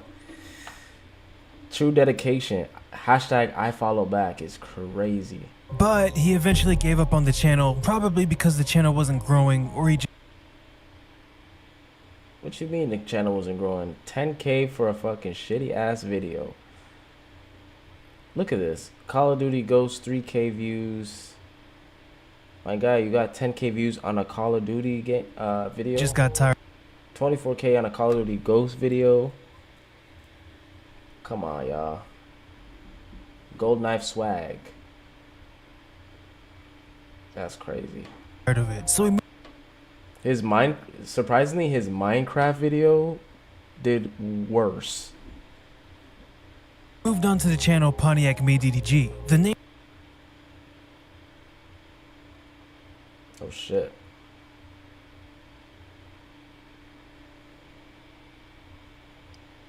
What the fuck? It says 1 mil. The name for this channel was inspired by DDG's older brother Dino's PlayStation handle, which was Pontiac Made DDB. The DDB is Dino's initials. All DDG did was remove the B and added the G for his last name. This channel mainly consisted of comedic sketches, parodies, and challenges at the time, since that was what was popping off of YouTube in 2014. It's also important to note that DDG was using the now discontinued app Vine at the time. Son, all we can get is a Ferrari for your prom. Where's the Lamborghini? We couldn't get it. Come here. Please! Vine was huge for short skits, so DDG translated that content to his YouTube channel. The first couple of videos featured his family, primarily his brother Dub and cousins Von Von and Padway T.O. as characters doing wild stuff together. DDG's first song known to public was Ta, featuring Von Von. Why should I pay? I have a new bitch by the end of the day. At this time, DDG wasn't looking to become an actual artist. He just wanted to blow up on YouTube and earn enough money to move out from where their family was living at the time. He even promoted his channel by wearing a hoodie that reads Pontiac Made DDG. Oh, that's hard. That's hard. He made his own. I didn't even know that. He put. That's what I legit. That's what I did. But I didn't have the hoodie. I had a hat. You know, that hat turned to be shit because that shit. I used to wear that shit everywhere. But the hat was white, so that shit got dirty real fast, and then it just looked like complete dog shit after a couple months. But it was around this time when everything would change drastically. Like my first channel ever was my photography channel. I don't know if it's still up. I changed the name of it. But yeah.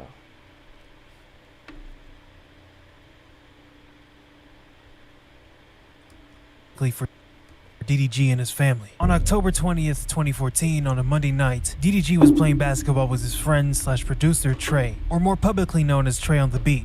Dino, DDG's brother, called DDG if he wanted to be picked up since he didn't have a car yet. DDG replied saying that his friend could take him home.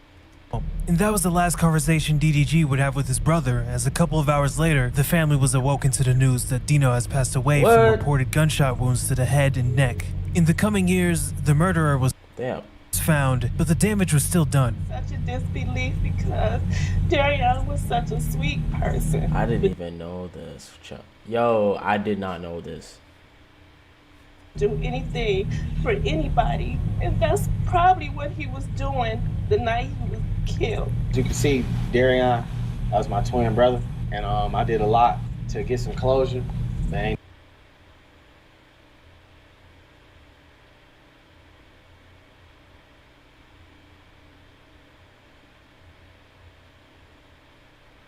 nothing working, so hopefully this will make me feel better. My brother didn't deserve this at all. My brother was a loving person. He never hurt anybody. This whole situation seems fake. I feel like that person didn't care. It was premeditated. They thought about it. The day after his death, DDG made a Facebook post saying,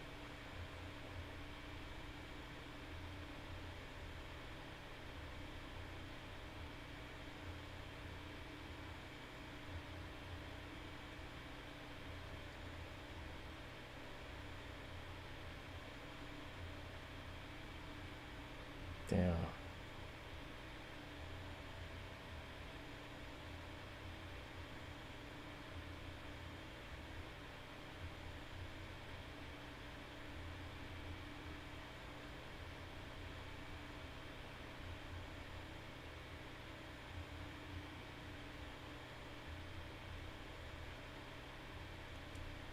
Never felt like this before. God never took someone away from me that I truly loved and was so close to. This feel animated to me, bro. But whatever I do, I'ma make you more close because before Dino's death, DDG, this unfortunate moment led DDG and Dub becoming more close because before Dino's death, DDG barely talked to Dub. Instead, it was DDG and Dino together more. And it's really weird seeing that now. That's weird because they're twins. Nowadays, since DDG and Dub are now dynamic duos. After the funeral for Dino, DDG's mom had extra money from the funeral and asked DDG if he wanted money for a camera to do YouTube or buy a car. It was this question that would change his life forever. Either get a new camera to produce better content and possibly blow up on YouTube, or get a car so you don't have to worry about not getting to places. DDG went with the camera, and that would change everything for him because it paid off 2 days later as he reacted to a K-pop song called Ijima. In that shot DDG from 500 subscribers to around 20,000 subscribers. It was at that.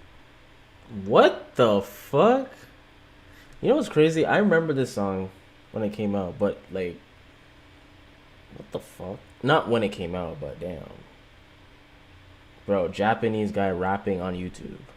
Oh my god. DDG knew his calling was to entertain and create content. He could now produce content at a higher quality thanks to his mom. He continued with the skits, making hit pieces like The Hills parody, Black vs. White People, Rapping Challenge, and so on. With the new camera, DDG could now vlog daily on Pontiac Made DDG Vlogs, and that was perfect timing as DDG was heading to college at Central Michigan University. At this time, there really wasn't any popular black vloggers on YouTube, especially when it came to vlogging their daily life on campus. DDG was one of the first mainstream college vloggers on YouTube. He used fellow. What the fuck? He was getting money from YouTube, by the way. He was probably one of the richest students on campus. YouTuber Casey Neistat for inspiration to make vlogs. He emulated how Casey did his camera angles and B-roll footage. He would then create another channel in 2015 called DDG Visuals when he used his camera to shoot music videos with local Pontiac artists. But that channel only lasted 5 months. Damn. During his freshman year in college, his subscriber count for the main channel was close to 100,000, while the vlog channel was in the thousands. In college, his subscriber count for the main channel was close to 100,000, while the vlog channel was in the thousands. But that would all change when he met his then girlfriend at the time, Essence, during the summer going on to his sophomore year. This is when I first discovered him. She appeared in multiple DDG videos as she was often pranked a lot. And if you don't know by now, pranks are king on YouTube. Or it was at the time, but I don't know what happened. Pranks like the play with my monkey video, viral. Cheating prank, viral. Killer clown video, remember the clown era? That sums up 2016 if you ask me. The pranks and vlogs with Essence resulted in both channels skyrocketing in views and subscribers. This was what prank was that? Pranked My bad, hold on. sophomore year. This if you don't know by now, pranks are king on YouTube. Or it was at the time, but I don't know what happened. Pranks like the play with my monkey video. Wait, what was that? Play with my monkey prank. Viral. Cheating prank, viral. Killer clown video, remember the clown era? That sums up 2016 if you ask me. The pranks and vlogs with Essence resulted in both channels skyrocketing in views and subscribers. This was also around the time Woo-Wop made his first public appearance on the internet as well. What the fuck? Anyway, after the blow up around early 2016, his revenue went from earning a couple of Why $1,000s does a Woo-Wop look month like that? to earning $10,000 to $20,000 a month. This is money he has obviously never seen before since he grew up broke most of his life. The money he would earn from YouTube would continue to go up while in college. In college, he dropped many hit songs like Balenciaga's and Free Parties. He also began dropping diss tracks at this time. What did he take in college? What was he doing? He dropped tracks on Donald Trump, Rice Gum, and Disc God, who we'll talk about later. It came to the point where he was earning more than his teachers, which gave DDG the realization that maybe it was time to drop out of college. My morals is follow your dream. Dead ass. You know what I mean? You only have one life to do what you want to do. So I would just say, just do it, man. If some of y'all want to do stuff that don't involve school, try it. Try that out, man. DDG would drop out and move to LA around November 2016, which brings us to the 2017 era. It was the year 2017 when DDG the brand really took off. Many regard this year as prime entertainment from him. Not just DDG, YouTube as a whole. You had diss tracks taking over with Rice Gum being the king of it. Popular creators from the app Vine were switching to YouTube since the app was bought out and shut down. It was a you had to be there type of moment.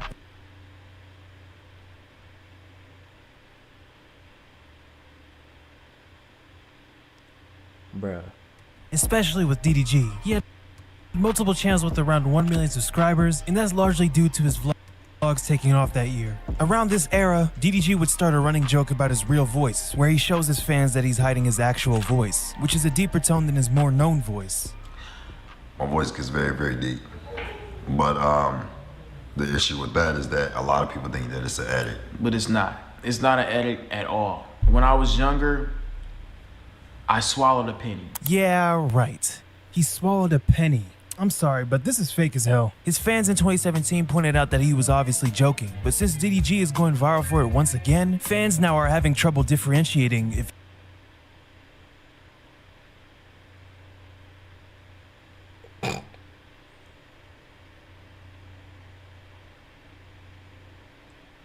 What? I think this is a gift and you should embrace both voices. What the fuck?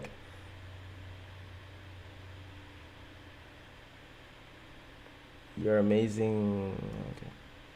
if it's real or not. Yeah, you need a real voice, bro. What you talking about? Yeah, don't piss me off. What the f is that? His real voice is now making it to hip-hop blogs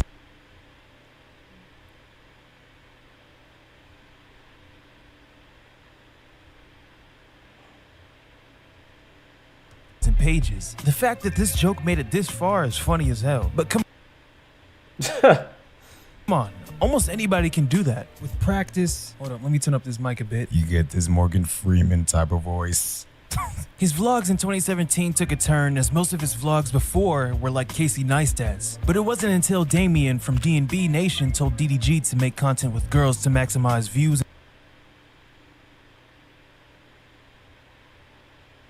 Make corny content. When was this? What year was this? 2020? Probably.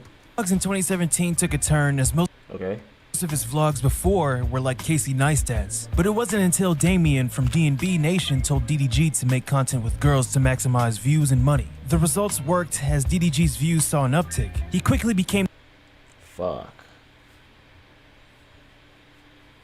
that YouTuber, The DDG effect? Yeah. who would feature 5 to 6 women every week, along with his The DDG effect. Next vlog title, I snuck my dick. Oh, that's crazy.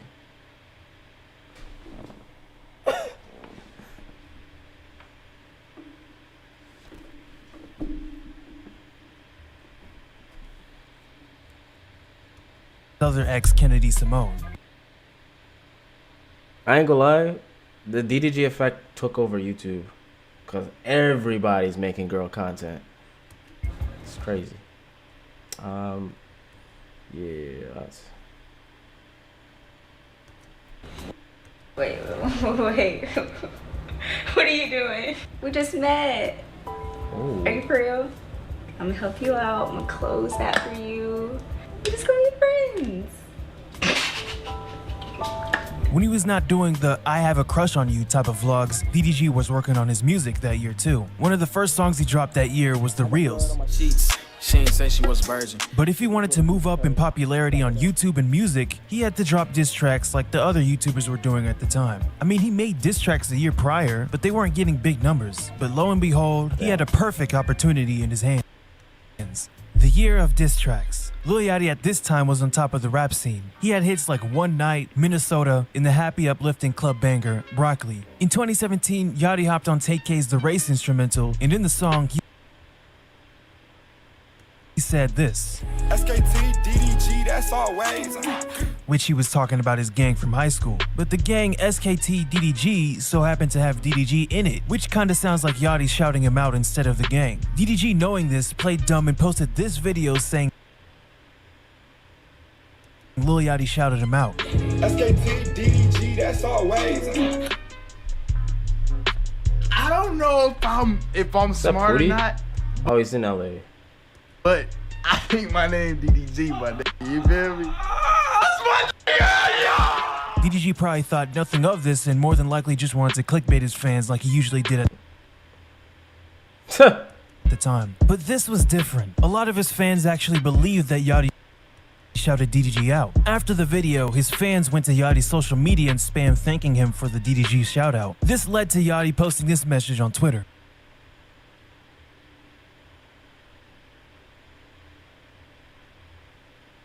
And bam! I gotta capitalize. You know what I'm saying? I gotta make a business move. DDG knew Yachty wasn't shouting him out, so he kind of created a reason to consider dissing him. And with the tweet throwing a little shade on him, that's all he needed to go creative mode. He dropped the Big Boat diss track music video. Big Boat. Oh shit. On August 22nd, 2017. The video went viral instantly, accumulating millions of views in a short amount of time. Something he never saw before when it came to music. Blog writers were writing about it. DJ Plant-based beef.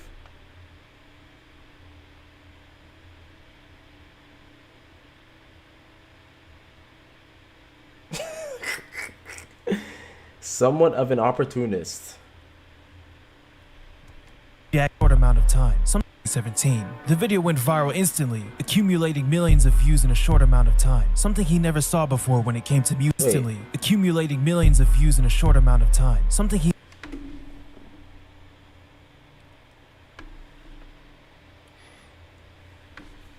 You said that's unheard of in the rap scene? I mean, shit. Fuck. Like, he never saw before when it came to music. Blog writers were writing about it, DJ Academics was talking about it, and it obviously caught Lil Yachty's attention. The song itself was DDG roasting Yachty's appearance and how he is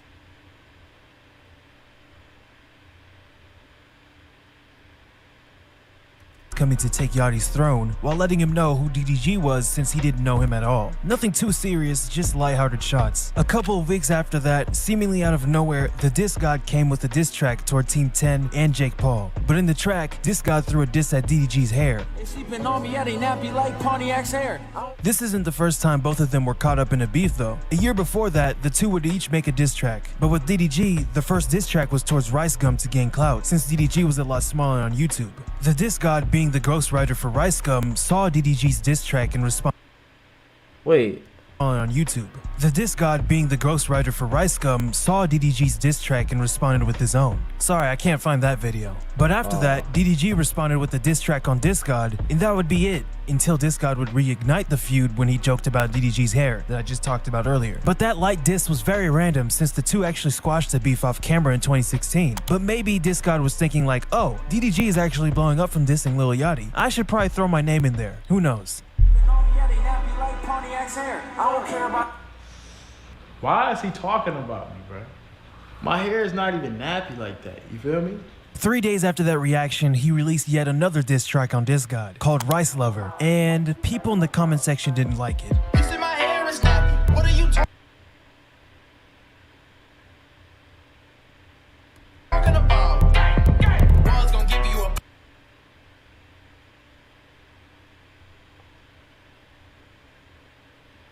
damn.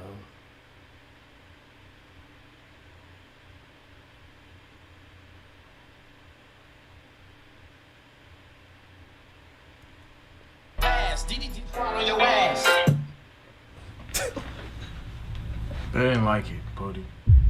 One day later, DDG would release his final diss track to the Diss God on September 7, 2017.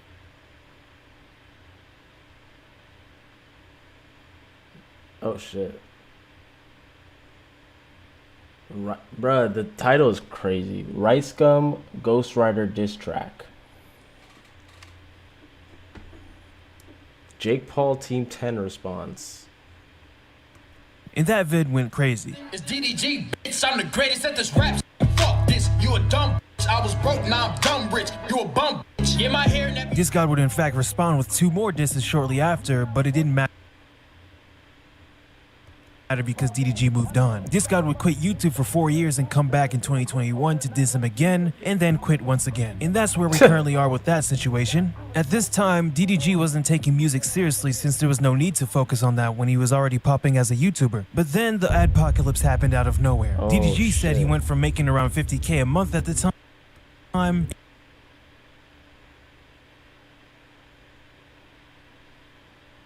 Okay.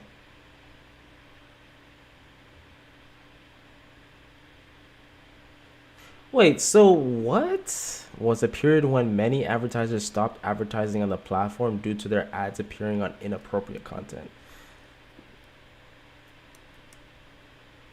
Inappropriate content? What do you mean by that? And then the adpocalypse hit and he went from 50K to 8K a month. So it was at that moment. Oh my god, 50K to 8K a month. Oh my god, that's terrible. What would we ever do? 8K a month. Chat, what would you do with 8K a month? I know what I would do. Sleep. Moment he knew he had to switch it up, so he decided to take on music for real. He made a brand new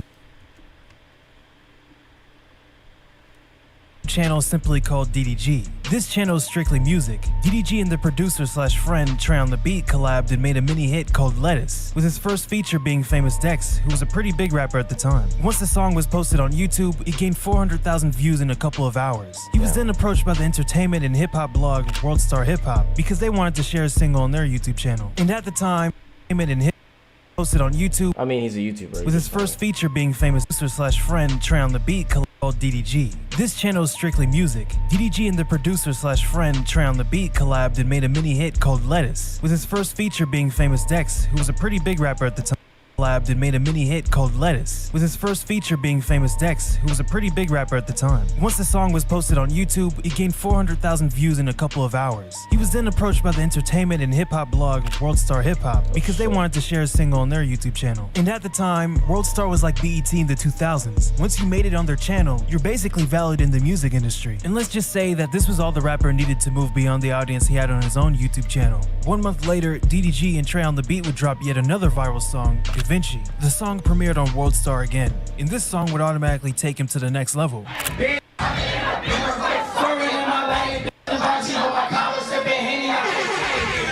You had to be there for the Givenchy hype. It was crazy. He was making fake Genius videos before Givenchy, but after the release of Givenchy, he actually made it to. He said fake Genius videos before. Bro, DDG is an opportunist, man. I love him, bro. No homo. That nigga is smart as hell, man. He is smart. He's a real businessman, bro. He was making fake Genius videos before Givenchy, but after the release of Givenchy, he actually made it to Genius. In general, 2017 was a great year in terms of music and his YouTube channel. However, despite all the numbers and fame, if there was one thing that was, and still kind of is, overshadowing DDG's career in rap, it was his career as a YouTuber. So when they see me going for music seriously, they like, he just a little goofball. He just, whatever. I got that feedback a lot, you know, and it was frustrating because I'm like, no, I'm not. You know, I'm really doing this. I'm good. You know what I'm saying? I'm not doing this for play. I'm doing this to be the next big thing. I'm doing this to be huge. So it was frustrating reading them comments and people saying, you're just a YouTuber, blah, blah, blah. I want to make it, and I don't want to be looked at as no YouTube rapper because I'm not. As soon as he broke out into the mainstream, people started labeling him as a YouTube rapper who would never be able to compete with the major leagues. And this was the time when being a YouTube rapper was at an all-time high of hatred. And that was simply because YouTube rappers are often criticized for the lack of dedication to their craft. Many of these YouTube artists put out a large number of poorly produced tracks and music videos, which can be seen as lazy and an unprofessional approach to making music. So it didn't matter how good of an artist DDG was. If you have that YouTube rapper label, many music fans will be like, no, you're trash. Your music is fucking trash because you're a YouTube rapper. And that's what's going on with DDG. Many just won't give him a chance. But he kept going, generating buzz around his name. And soon he cracked into mainstream popularity. His hit R&B single, which was also his first R&B song, Arguments, was about his ex Kennedy Simone, who was featured in a lot of his videos. The song managed to gain millions of streams a few days after the album release, which showed just how much potential DDG had as a singer. The song eventually went gold 2 years later. At this point, both of the YouTube channels had managed to rake in millions of subscribers and views, with people just as interested in his vlogs and comedic videos as they were in his music. And instead of putting aside his YouTube career for music, DDG played a smart game and kept both running side by side. But then the pandemic hit in early 2020. As y'all know, there was nothing to do but stay indoors for a while. With DDG, it was his time to lock in and find his sound, which he did by finding producer Deviz Lit. He would go on a crazy run this year as he released hit after hit after hit. But it was in July 2020 when DDG released his biggest song to date, Moonwalking in Calabasas. The song goes in depth about DDG's struggle to make a living by doing skits as well as doing music, but it also includes a diss towards rival YouTuber Soluminati. DDG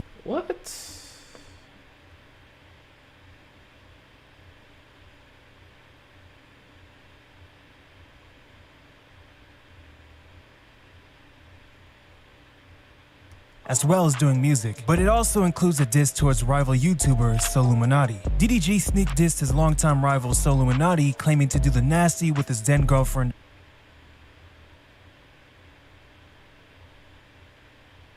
Ash. DDG used some wordplay when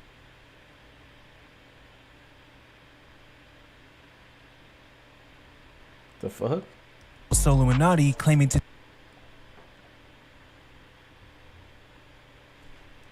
do the nasty with his then girlfriend Ash. DDG used some wordplay when he used the Soluminati's nickname So to describe him being mediocre in bed. DDG did in fact meet up with Ash and recorded and posted a video with them together on YouTube. He even went as far as using Soluminati's patented catchphrase, "That's tough." That's tough. That's tough. That's tough. That's tough. The song was fine on its own, but DDG added more spice to it by adding Blueface to the remix, which dropped 1 month after the original. This song made it to the Billboard charts, becoming DDG's first song to have ever entered the Billboard Hot 100 at number 81, and earning him a gold and platinum plaque. DDG's success continued all the way into 2021 when he released the mixtape Die for Respect, which peaked at number 61 on the Billboard chart. But it was at this point that he didn't want to do YouTube anymore, which in my opinion is a questionable move. Why?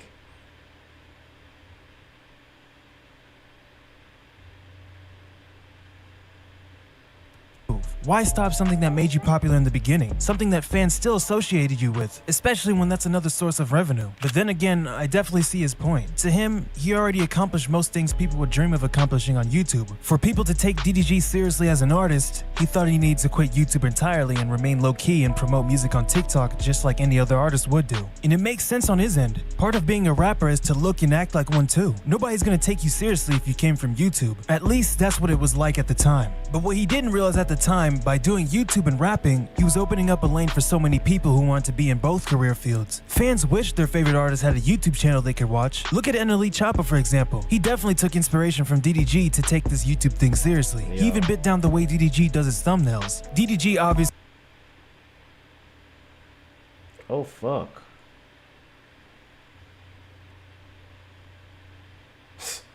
I pressed DDG about the money he owed me.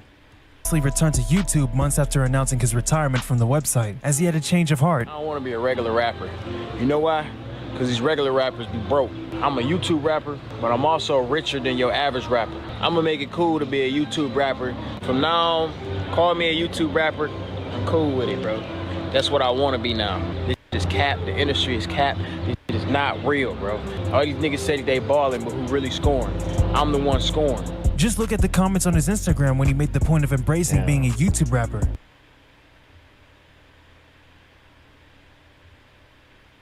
Bia, a popular rapper, said that she wants to be a YouTuber as well. Do you see other quote-unquote YouTube rappers getting that recognition? The answer is no. Clearly, artists wants to do YouTube and Twitch now because that is another way of communicating with their audience, which further builds connection. At the end of the day, whether it's music or YouTube, the genius of DDG lies in the brand that he has created for himself. It was through the ways in which he created an online identity for himself that he was able to take all of that and turn it into a successful rap career. And with the current relationship with Halle Bailey, that is definitely taking DDG to new heights. Nonetheless, what DDG has done for his career is very inspirational. A guy from Pontiac, Michigan, living the dream he wanted since he was a kid. DDG did everything he said he wanted to do. He wanted to be a successful YouTube vlogger. You can check that. Become a successful artist with multiple hits? Check. Have a role in a movie even though it's not so memorable? Check. He successfully adapted his content by being in tune with what's popping. If that's being a vlogger, he'll do it. If Twitch is the wave, you bet he'll do it. To summarize, be a part of everything until there's nothing more left to do. DDG is a living example of that. I used to watch a lot of DDG. DDG was in college. Yeah, that was vlogging. He blew up. I don't give a f what nobody says, bro. Yeah, that's my guy. He had this in a chokehold. I was in college studying all his videos. I said, yo, bro, what the f did this nigga do to get up out of this? Damn.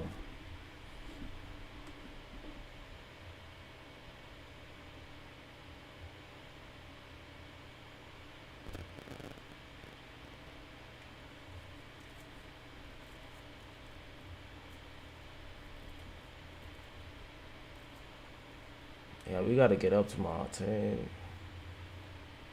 This is Could Have Been Records, a semi-real label run by internet personality / comedian Drewski on his IG Live. This is the place where memes and viral material are made every time Drewski goes live. Drewski, who acts as a stereotypical CEO for music labels, scours through his comment section on IG to find random people to show their talent in hopes of getting quote-unquote bruh.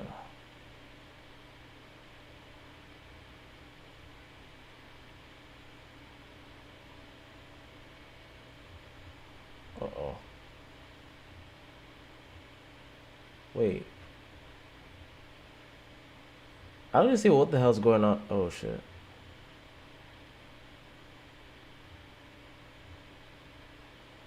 Legend. Oh, fuck.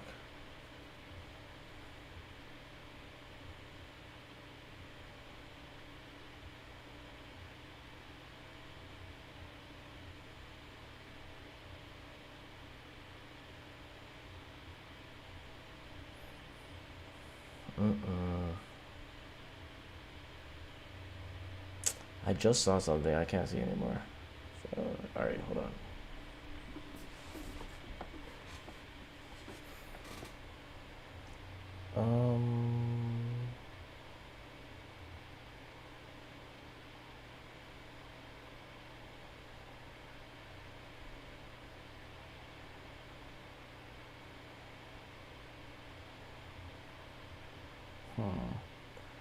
It was here. I had it. I was watching it just now.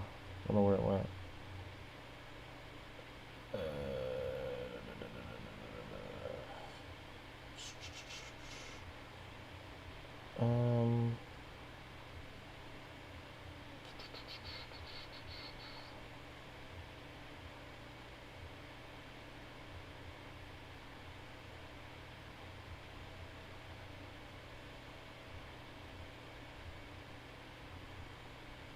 Nah, I lost it. I don't know where it went.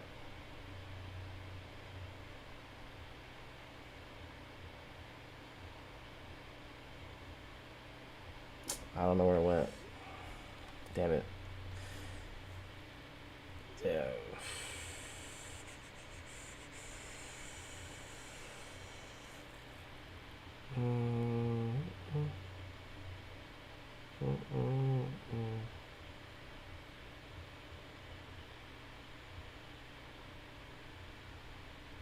Yeah, I don't know.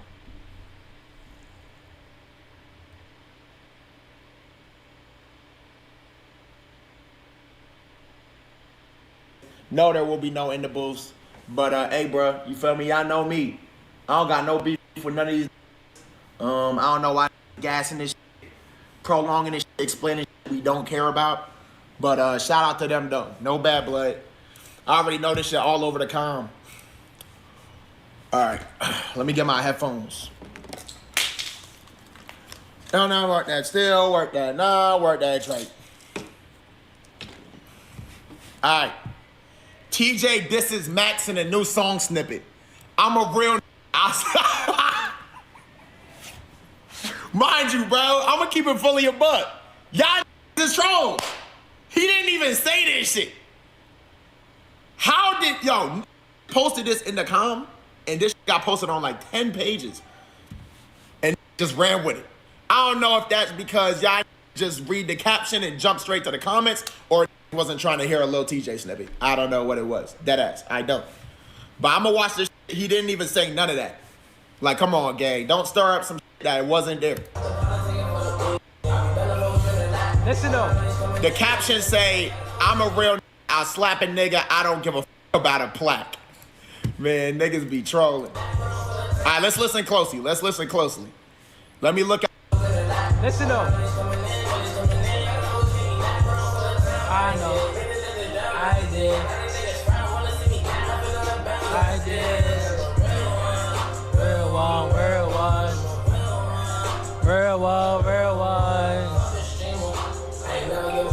At all.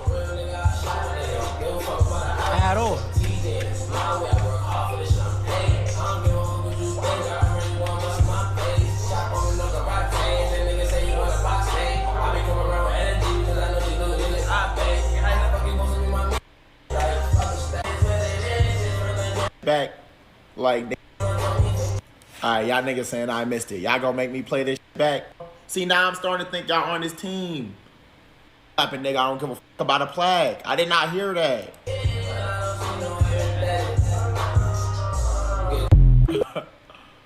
Oh God, you missed it. Listen up. Oh!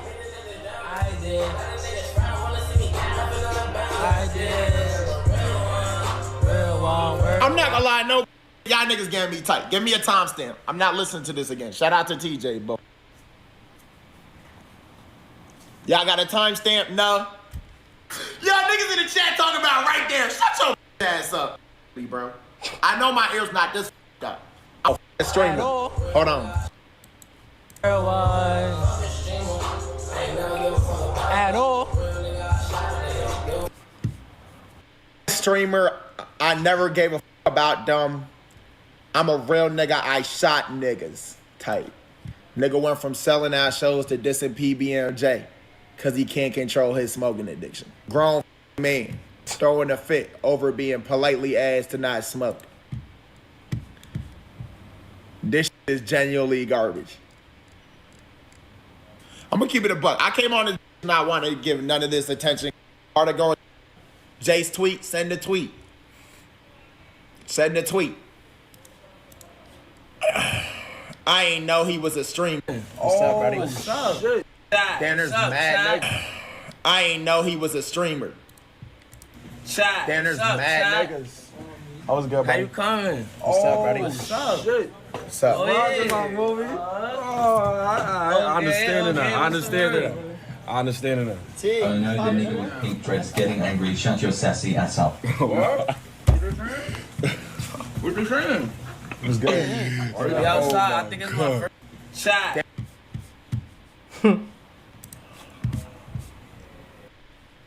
Wait, what Tusi do? Bro, y'all know I don't like, oh my God. What did Tusi do? Hey, bro. Yeah, board.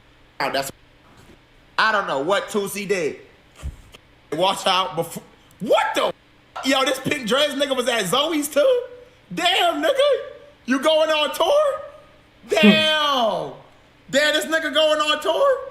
Hold on, let me look at this. Lil TJ, watch out before we send Pinky to Swiss cheese your ass, twin. This not a game. Bro, I knew it was gonna be this song too. I thought he was gonna show us a new, I thought he was gonna show us some new. Nah.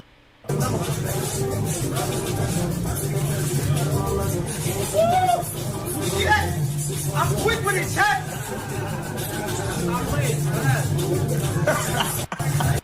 Did you just took my? My team is gonna build you a custom build. Hey, yo. What the fuck is this?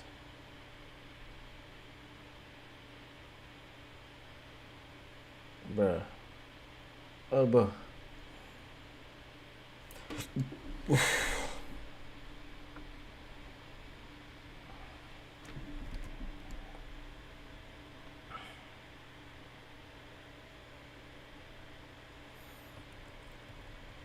What the hell? Yo. Yo. Whoa, what happened to my screen, dog? Shit.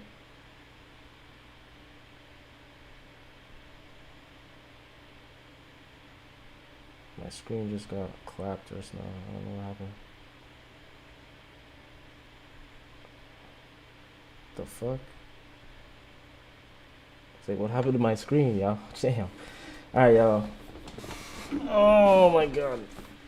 Great W stream, W secret stream. I gotta get some rest, man. Whoever's in here, thank you so much for watching, man. Catch me literally later. Maybe tomorrow, actually. But the next big stream is next Thursday. We might do another secret stream Sunday or Friday, maybe, if I have energy tomorrow. Probably get another secret stream going, but we'll see.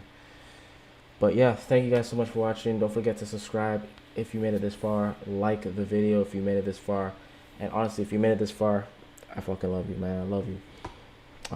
Shout out to you. Comment below if you made it this far.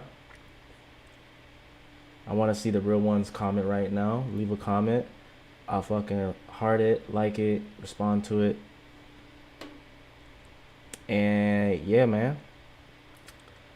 We are going to be streaming a little bit later. I might post a video, but obviously, guys, follow my Instagram at Grow with Terrence.